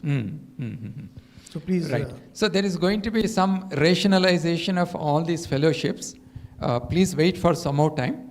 I think the Ministry of Education will announce that. So very good evening, sir.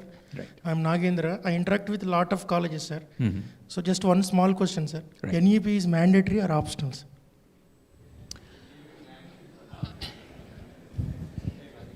Tell me. Sir, I have one follow-up question, sir, but just I Right. wanted, yeah.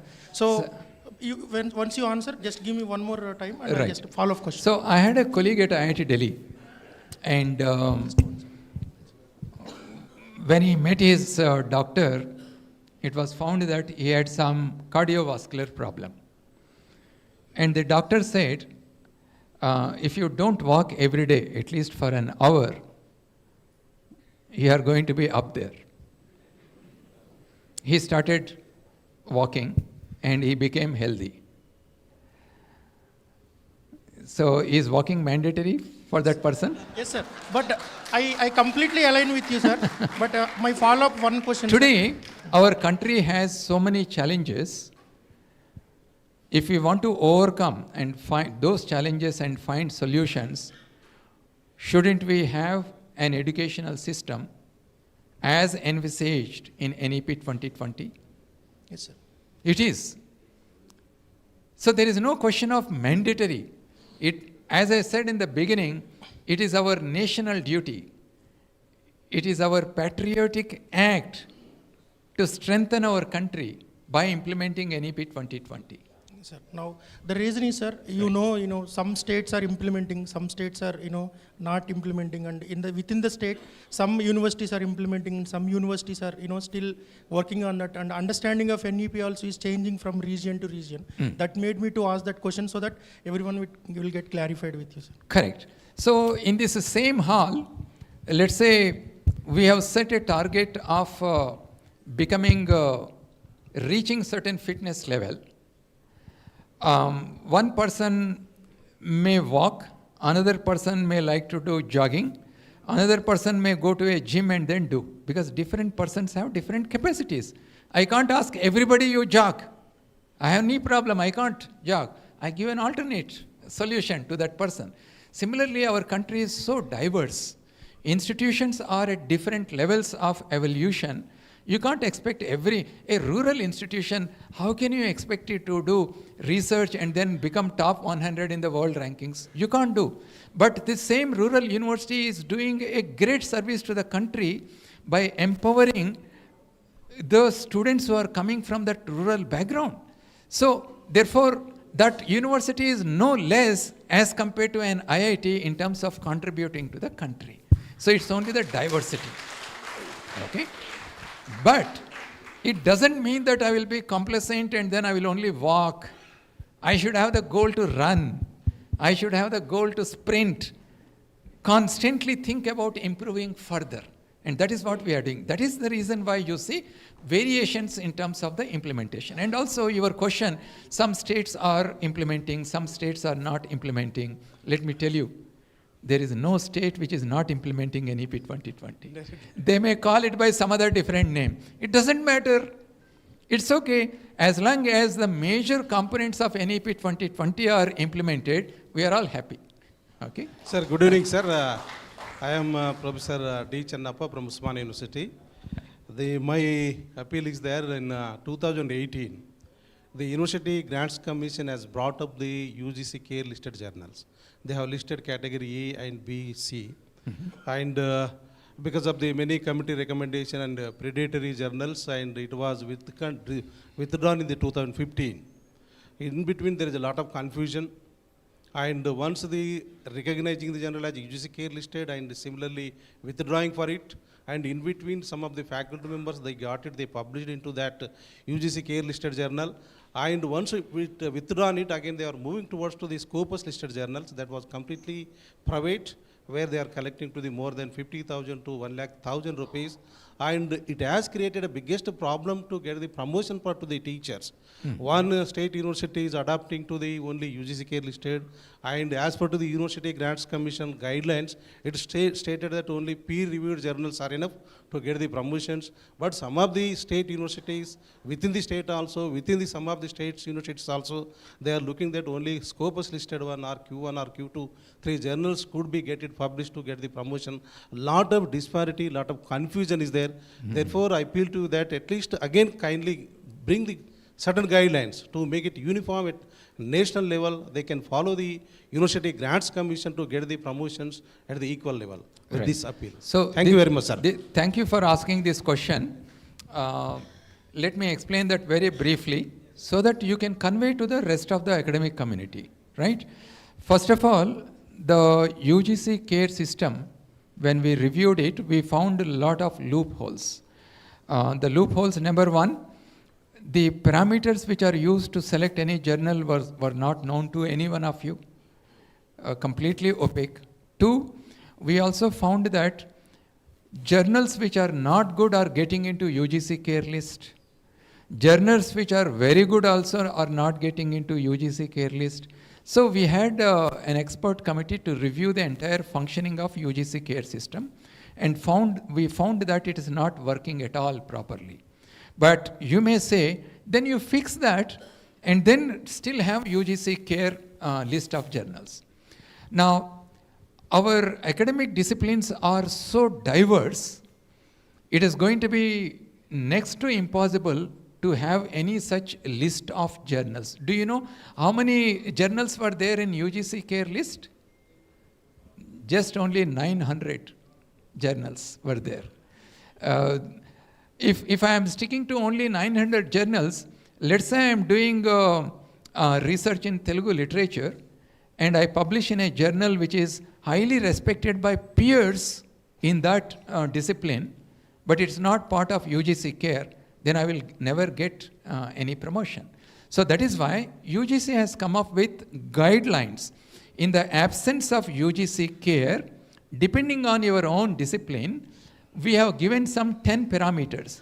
Use these 10 parameters and then guide your faculty members to publish in those journals. But we have also put the UGC care, the previous list, because those who have already published there, who can still use that UGC care. So today, there is no UGC care list. As an academician, all of us, we want freedom to decide where to publish. And as an academician, would you like to publish in any substandard, useless journal? You will always try to publish in the best journal. I will try, because I know when I write the paper, the quality of the work that I have done as a researcher.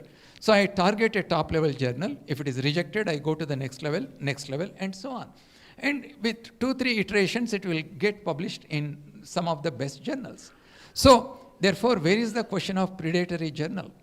Even if the predatory journals should die their own natural death, because you should not submit any paper to any predatory journal the moment you come to know that it's a useless journal.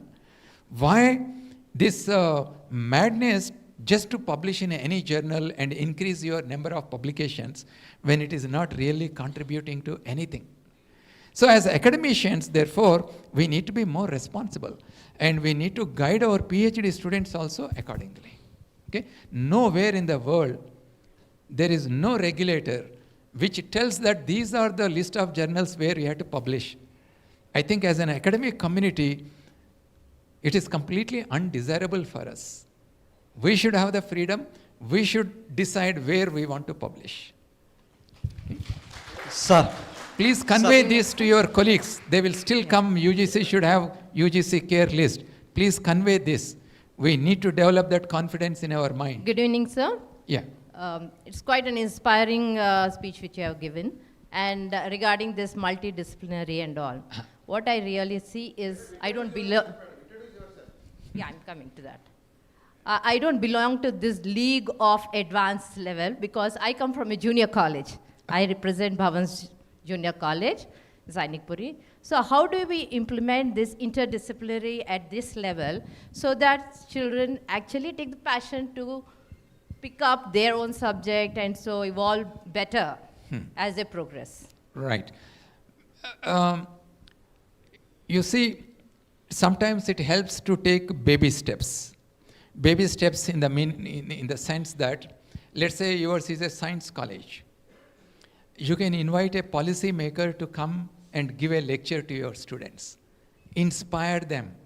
As a biology student, can I also look at how Niti Aayog functions?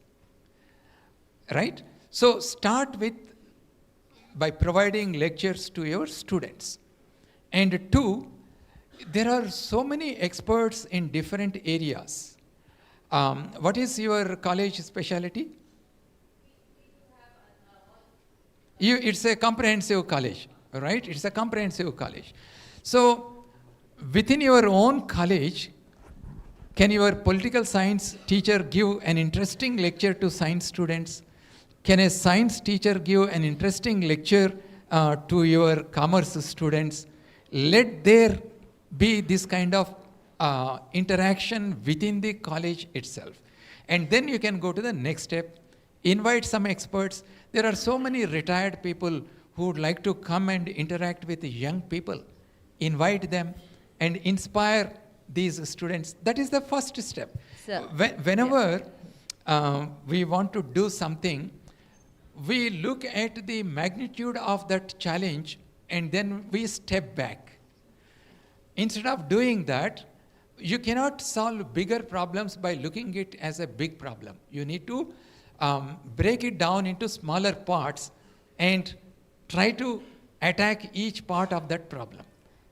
Thank you, sir. But the thing is, I'm glad that I'm in this particular college where we inculcate all this. But I also have an exposure to the corporate colleges, and we know pretty well in this state how people are obsessed with competitive exams and they don't see sunrise or sunset. The students don't get to.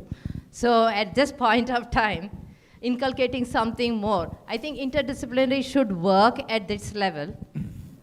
So I think the government should enforce more of such things in all the other colleges. Competitive exams for employment or for higher education? Higher degrees. Right. So I'm at +2. So that's you the stage see- where people are really going for competitive exams. Right, because our education system and integrated system, school system, college, and up to PhD, changing in one part alone cannot rectify the system. So that's why we are working at the school level, at the higher education level, and changes are coming. And in future, if you look at the hiring system in India and abroad, they are not going to be based on only the degrees that you have. They are going to be based on the skills and the competencies you have. Even the soft skills that you must have in order to be employed. So we need to focus on this integrated education. Okay? Good evening, sir. Good evening, sir. Yeah. Yes, here, sir. Just one Sir, minute. myself. You wanted Just to ask, did you one get minute. the chance? One no, minute. but Please. I only wanted to thank you for your patience. Just one minute, sir. Okay. Given already 8:45. 1 minute, sir. The most important, sir, you are as a chairperson of the University Grand Cabinet. I gone through so many your articles. The most important thing is, Mokkai Vangandi Manai Vanguna. That everybody that is already in Telugu Pedabala Shikshala undi. And you are talking about the university level or the upper level. But this is the same I am requesting the ABRSM as to go from the village. అక్కడ నువ్వు school level నుంచి if you are talking from the basic science from those students that మీ మన country అప్పుడు ఎక్సలెంట్గా ఉంటుంది. అందుకోసం skill oriented education in the school level నుంచి డెవలప్ కావాలి. తర్వాత implementation. Absolutely. No, he's absolutely right. But sir, a lot of things are already happening. From class 6 onwards, vocational education is being introduced, but it's happening in stages. So school education also is being transformed. Both are part of our NEP 2020. Sir, Yeah. sir, Right. sir, I think one question, sir. Please, Last sir, question, please, sir. can you- Please. This Last is not. question, but wait one. I think given a time, 8:45 now. We'll do one thing. We have one more During speaker. dinner time, I'm available. No, I this will is speak not. to you. This is not question, sir. This is the ground level information I would like to place you. Sir, I am Dr. Ramakrishna Bandaru. It looks like there is a popular demand. Yeah, that's where No, we no, will sir. take it because see, No, sir, we have the last another question. guest This is- of honor who is waiting Yeah, this to is not speak. question, sir. This We is will just. have another session. I think let us. Sir, this is the ground level information that I would like to place before you. Okay. I am Dr. Ramakrishna Bandaru, Assistant Professor, Department of Commerce, Central University of Kerala, sir. I have been acting as the placement officer for the 3 years. So as we have been, introducing this NUP system for the last 4-5 years, this in Central University of Kerala and other central universities. So we have been providing the students as a part of NUP some tourism courses, like 4 credits, 5 Right. credits, tourism Right. courses, because our main core Very is good. that is multidisciplinary. Very And good. also we are inviting some technical persons and giving a training to the students on web development and also Excellent. technology development. But the moment we go and ask, as being a placement officer, the moment I go and ask the companies, please come and conduct a kind of placement drive, they are telling that no, we don't take. We need a specialized person. We will go to the MBA tourism people, or we will go to the technology people. Alright. So we don't take the commerce people, or we don't take those who have studied. I will talk to you about this later. Yes, Okay? yes, sir. I'll Thank talk. Right, see, it's high time for us to give a break for Jagadeesh sir lecture. I'm sure you have a lot of questions. We request all of you to send to ABRSM. We will get it to answer by Professor Jagadeesh Kumar sir will be there. He will be answering. Now we will move into the next program. And I think some of you have come from far away Sir, places. Krishna Reddy, sir, okay. Sir, how many wants to ask questions, sir? Please raise your hands. Yeah. So there are so many. No, I request, sir is available here, till late night also. I requested him. So my request is, sir, please understand. Sir, now our Balakista Reddy sir is here. Yes, sir. Yes. So after this, those who are having questions, please come forward. No, please, sir, please be seated. Please be seated. No, sir.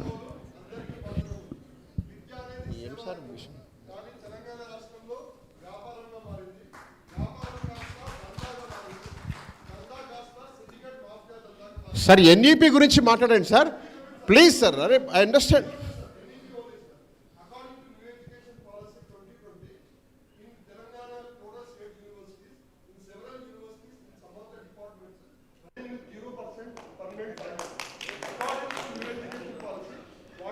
Sir మీరు policy వేరు ఇంప్లిమెంటేషన్లో వస్తున్న practical problems వేరు sir. అది తీసుకుంటే అదొక పెద్ద subject ఉంది sir. ఇప్పుడు ఈరోజు ఏంటంటే పాలసీ ఏం చెప్తుంది, దాని విషయంలో మనకేమైనా క్వశ్చన్స్ ఉంటే, మనకేమైనా క్వెరీస్ ఉంటే, క్లారిటీ కావాలనుకుంటే ఇప్పుడు మల్టీ డిసిప్లిన్ ఎట్లా ఉపయోగపడుతుంది, లేకపోతే క్రెడిట్ సిస్టమ్ గురించి ఏంటి, లేకపోతే మిగిలినటువంటిది ఏంటి, ఇవి రకరకాల విషయాలు ఉన్నాయి సార్. ఇక్కడ నేను సార్ అదే చెప్తున్నారు, పాలసీ వేరు ఇంప్లిమెంటేషన్ వేరనేది.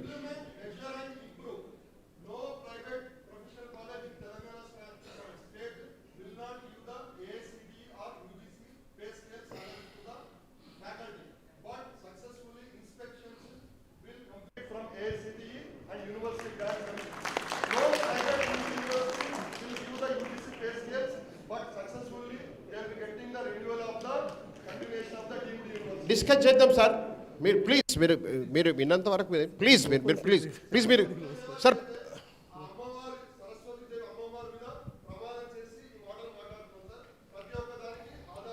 మన అందరం కూడా ఏదో ఒక సొల్యూషన్ కోసం ఈ గ్యాదరింగ్. మీరు ఈ టైంలో ఇవన్నీ విషయాలు డిస్కస్ చేసి దీని గురించి ఇది చేయమాకండి please. No, we understand sir, we understand your feelings, we will discuss. Madam please continue.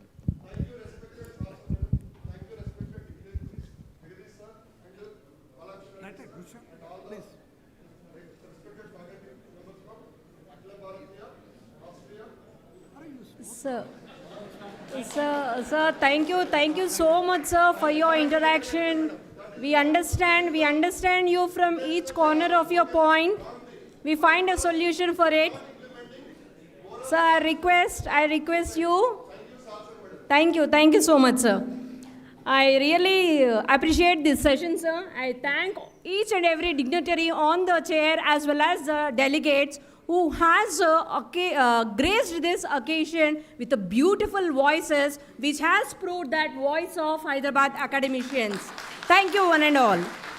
Thank you, sir, for your valuable time and enriching address. We appreciate you for sharing your thoughts with the gathering. I also thank you, sir, for clarifying the each and delegate's doubt with brief explanations and practical examples. Thank you so much, sir. Now, I request all the delegates to please be patient for few more minutes. Once again, on behalf of entire ABRSM unit, Telangana, it is an immense pleasure to welcome our distinguished guest of honor, Professor V. Balakista Reddy Garu, Chairman, Telangana Higher Education Council. I request all the audience to please applaud with a grateful sound. May I request the Venu Prasad Garu, ABRSM College Education General Secretary, to come forward and hand over the sapling to our guest, Professor V. Balakista Reddy Garu.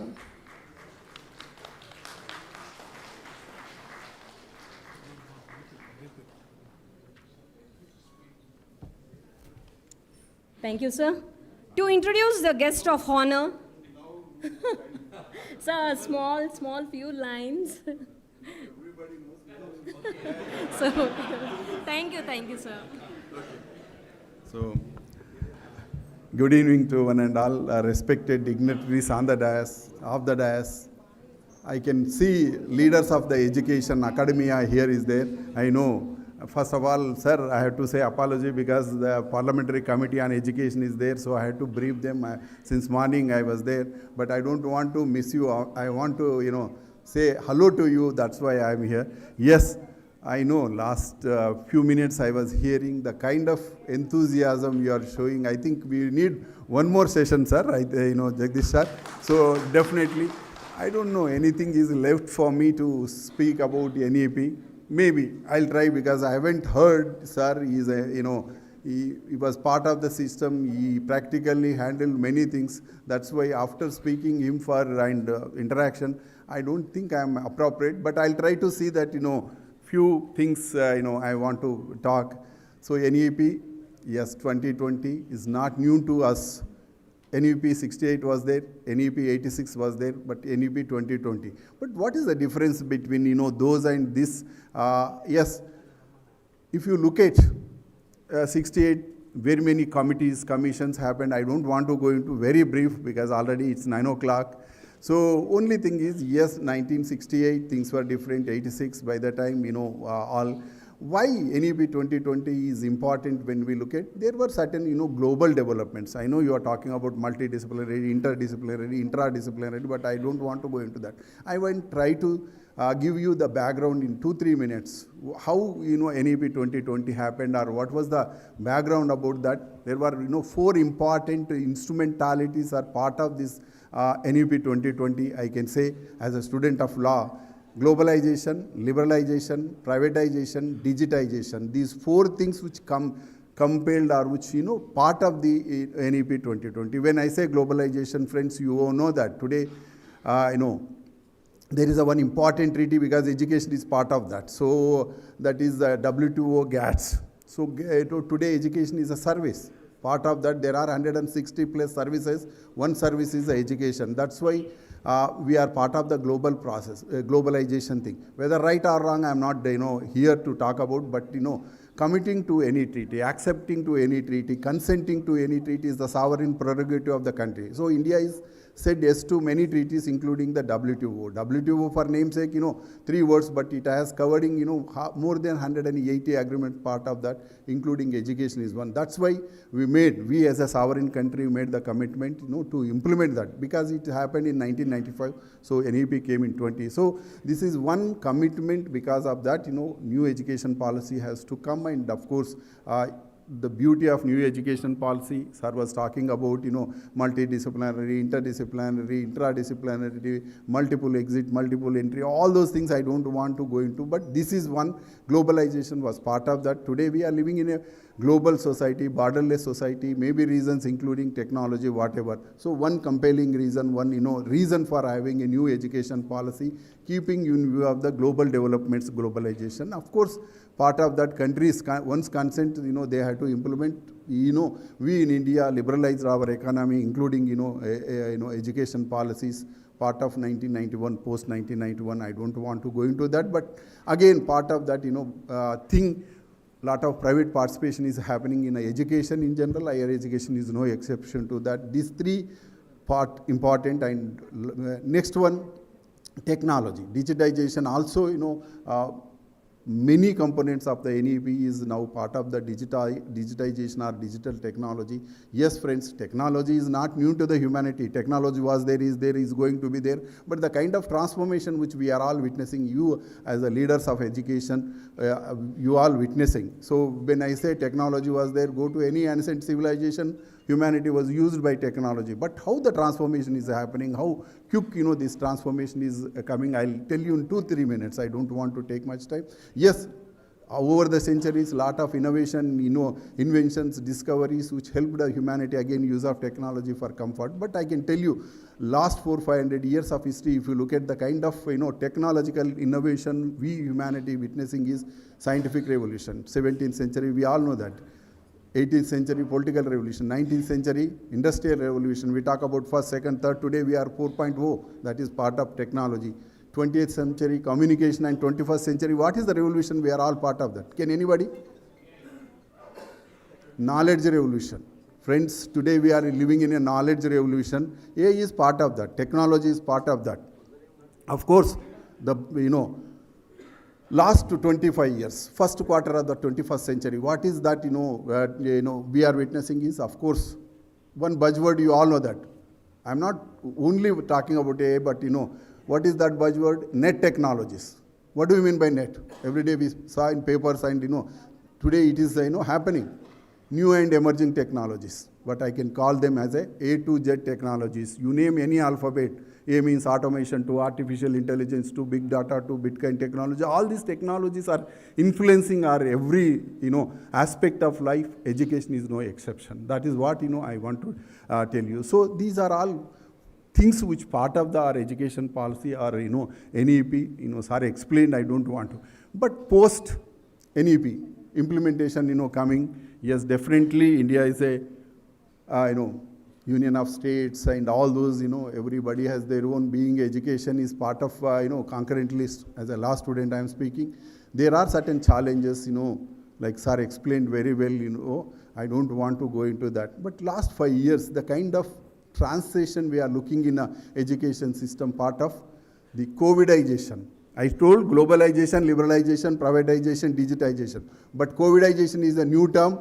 I don't say I invented or discovered, but I am using as a student, sir. COVIDization is nothing but COVID pandemic, and you all have seen last 5 years the kind of impact we all witnessed part of the COVID, and the kind of things which are happening in the education system I need not talk about. That is where, when we talk about implementation, definitely technology, that COVID pandemic, which, compelling all of us to be part of, technology, and we are into these things. So this is one. Of course, other things I don't want, this accountability, affordability, equity, equality, all these things are part of NEP, multidisciplinary. But what I'll just share 1 or 2 minutes, my own experience, okay? Today NEP is talking about, multidisciplinary. I'm happy to share with you, Jagadeesh sir, last 1.5 decade, I'm part of the NALSAR actually, some of you may be knowing. So we experimented, successfully implemented certain courses, whether, maritime, aviation, space, defense, all these things we experimented, sir, all the courses. If I say maritime, lighter way I say that, from deep seabed to outer space, you name any area, we designed courses, successfully implemented, multidisciplinary, part of NALSAR. So why? Because these are the courses which require, gives a lot of employability. Somebody, sir, talking about, Reddy, engineering. Not only engineering, I can tell you today, there is ample opportunities. You name any sector I can give as a law person, you can Google it and, cross-check me. Whatever I am speaking, I speak with evidence. If I say opportunities, start with, just now I said deep seabed. Sir, I am happy to share with you all that, you are all intellectuals sitting here. I don't want to take a lecture, but 71% of the globe is covered water, not mere water. It gives you abundant resources, living, non-living, not living, why I am talking about. If you look at the kind of opportunities, Prime Minister Modi released, in December 23, a document called Maritime India Vision Document 2030. Up to 30, India is going to have 3 lakh crore investments and 20 lakhs jobs in only one sector, that is the maritime. If you want, you can Google it. It's not my, interpretation. It is the government of India. So you name land, aviation. Today things are happening we are like, buying flights like a RTC buses. Nowhere in the history, one, company is buying 500 aircrafts. I am a student of aviation again. So, but India is doing this kind of potential, we have this kind of business. But my question is that, do we have education? You can think over. So, whether it's aviation, space, as again student of, space, all these things are normally, So only thing is, yes, opportunities are there, but we all have to think mismatch is there. That's why I think, this kind of courses, there is no dearth of opportunity. And I'm, happy to share with you all that, today, there is no hesitation in saying me as a, student of law, globe is eyeing on India, viewing on India, looking towards India, because India is going to supply human resource to the global society, being youngest country in the world, youth nation of the world. 65% of the population is below 35 years age. 50% of the population is, 25 years age. Nowhere in the world. That's why I think, we as educators, leaders of education, I'm using the word, we have to think, what kind of, we have to look at global necessities, global, requirements as a country, because youth country. I'm sure I can tell you, if not, economically, politically, but, definitely India is going to rule the globe in human resource. That is, being a youngest country, that is a youth nation. I think we all have a responsibility. When I say responsibility, I want to take 1 minute. Yes, we all have an individual responsibility, institutional responsibility. I have done some work because I thought it's a right forum to share. CSR versus ASR. You all know that. What is CSR? Corporate social responsibility. What is ASR? Academic social responsibility. Professor Jagadeesh sir, I have done some research, academic social responsibility, institutional social responsibility. Today we have institutions. Are we, doing our job? Giving back to the society. Why? Because universities, institutions have a time, talent, and freedom. No other institution has this kind of thing. But are we doing our job? Are we giving back to the society? I don't know, we all have to think, but as a small, person, citizen, definitely, I pose myself question, we are good in blaming everybody. Okay, system is not good, ye nahi kiya, wo nahi kiya, aapne kya kiya? Why it's not start from you? That's why I used to question myself. I have answered to all these questions, have done some research, I have done some innovation courses. All I don't want to go into, but you can Google it. Lastly, since is the voice of Hyderabad Academicians, how voice of Hyderabad Academicians are reaching at national, I'll tell you, sir. As a student of, law, particularly space law, when I started my research, because you are all my friends, so I am sharing with you. When I started my research in JNU 40 years back, people used to laugh at me saying that what is air law, what is space law. But last 40 years as a citizen, as a responsible citizen, I was trying to convince the success governments, particularly chairmen, saying that India is doing extremely well in technology. Particularly, I'm talking about space technology. Of course, when we started space technology, you all know that India was, transporting its, space vehicles through bicycle or bullock cart, including New York Times laughed at us that India does not have a vehicle to transport, satellite. They are venturing into the space technology. But today I can tell you, sir, no country in the world has sent 104 satellites in one go. That is what India did. What I mean to say that we are doing extremely well. As a person, how we have to respond, I am coming to. So India is doing well in technology, space technology. We moved from technology phase to commercial phase. When commercialization is happening, business is happening, we are, selling, not buying. We are selling millions and billions of worth dollars. Here is as a student of law. What I thought, we should fill the gap. What is that gap? Gap is that India does not have a space law. So last 35 years, 30 years, I have done research, I have convinced the governments and, I through my writings. That's what I said. We academicians have a freedom. We can do anything we have. So through my writings, all those finally cut short the story. Prime Minister appointed a committee in part of ISRO in 2016, taking clue of some of my research, I am happy to say. And today we have made law, that is space activities bill is pending in the parliament. So little contribution as a citizen, that is my contribution. I think, all of we can do. So this is the voice of Hyderabad reach to the parliament, sir, as academician, as a, researcher, as a, but it is the parliament which has to take, that is the, so this is a small, contribution we made. Hyderabad academicians are like that. So we are raising our voice, maybe globally, maybe, nationally. So I know, with this I don't want, sir, already. So thank you so much for giving me this opportunity. Thank you. Thank you, sir, for your short and quick address. As we understand, as the time is pushing up, we are deeply grateful. It is now time to felicitate of the dignitaries on the dais in the presentation of a small token of appreciation. I request Dr. Yadaya Garu, ABRSM Telangana State Convener, to please felicitate our chief guest, Professor Mamidala Jagadeesh Kumar Garu.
We truly appreciate your support and participation.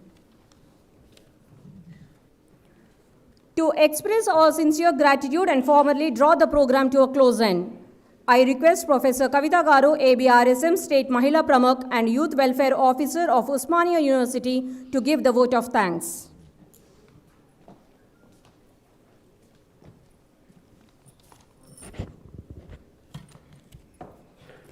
Namaste, one and all. On behalf of Voice of Hyderabad Academicians and the entire organizing team of ABRSM Telangana, it's my privilege and honor to deliver vote of thanks for today's insightful and inspiring program of National Education Policy 2020. First and foremost, I extend my heartfelt gratitude to our chief guest and keynote speaker, Professor M. Jagadeesh Kumar, former chairman, University Grants Commission. Sir, your valuable insight, visionary thoughts, and your deep understanding spirit of NEP 2020 have enlightened all of us. Your presence today has truly elevated the significance of this gathering. My sincere thanks to our guest of honor, Professor V. Balakista Reddy, Chairman, Telangana Higher Education Council. Sir, your perspective on future of higher education and your encouragement to the academic community have added immense value for this program. Yes, sir, you said academicians should hold the academic social responsibility for the development of the society for Vikasit Bharat of 2047. It's my honor and take this opportunity to acknowledge contribution of ABRSM Joint Organizing Secretary Shri Gunta Lakshman Ji for his leadership, constant support, guidance and encouragement throughout this planning of this program. A special note of appreciation to our convener, Dr. C.H. Krishna Reddy, for his dedicated and tireless efforts in coordinating this event so smoothly and successfully. Our heartfelt thanks to Professor Srinivas Reddy, Director of IICT, for gracing the providing the conference hall and facilities to host this program. I also thank Paidi Ella Reddy, which has been a support crucial for the smooth conduct of this academic program. I thank all the delegates, well-wishers, ABVP, Telangana, Upadhyaya Sangam and Sangh Parivar, and also the members of the teaching fraternity, academicians and the supporters. Thank you for your active participation, for your contributing to the success of this event. We also express our sincere thanks for the appreciation to the press and media representatives for covering the program and helping to take our message. I also special thanks to Jagriti and Sandeepam for a live telecast. Finally, a warm thanks to the convener and co-convener of ABRSM Telangana Organizing Committee, volunteers, technical team and all supporting staff who work behind the scene. Your commitment and hard work have made the event truly memorable and a grand success today's program. As we conclude, let us carry the forward of the spirit of collaboration and share the mission of strengthening the education ecosystem of NEP 2020. Thank you one and all. Have a wonderful evening and a safe return. Thank you very much. Namaste to one and all. Thank you, ma'am. Let's all rise for the national anthem to conclude the program for this evening.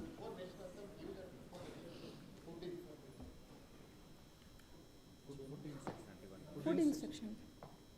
Yeah, after this, we are having a dinner, which is held at a DJ Park. Okay, so I request all the delegates to please have a dinner and leave. Thank you.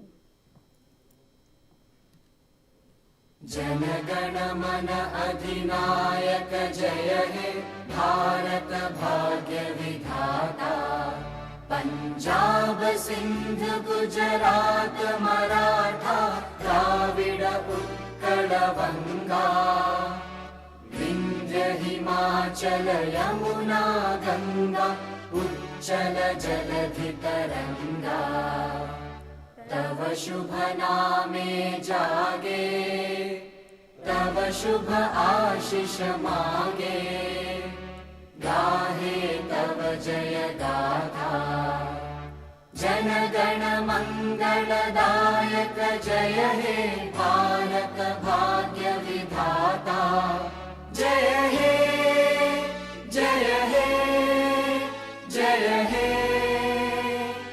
जय जय जय जय हे ABRSM core team వేదికపైకి రావాల్సిన కోరుతున్నాం. ABRS core team అదేవిధంగా university వైజ్గా central university of Hyderabad, ఆ తర్వాత ఉస్మానియా యూనివర్సిటీ, ఆ తర్వాత తెలంగాణ యూనివర్సిటీ వచ్చినట్టు వాళ్ళు, అదేవిధంగా ఇంజనీరింగ్ వాళ్ళు గ్రూప్ వైజ్గా ఫోటో ఉంటుంది.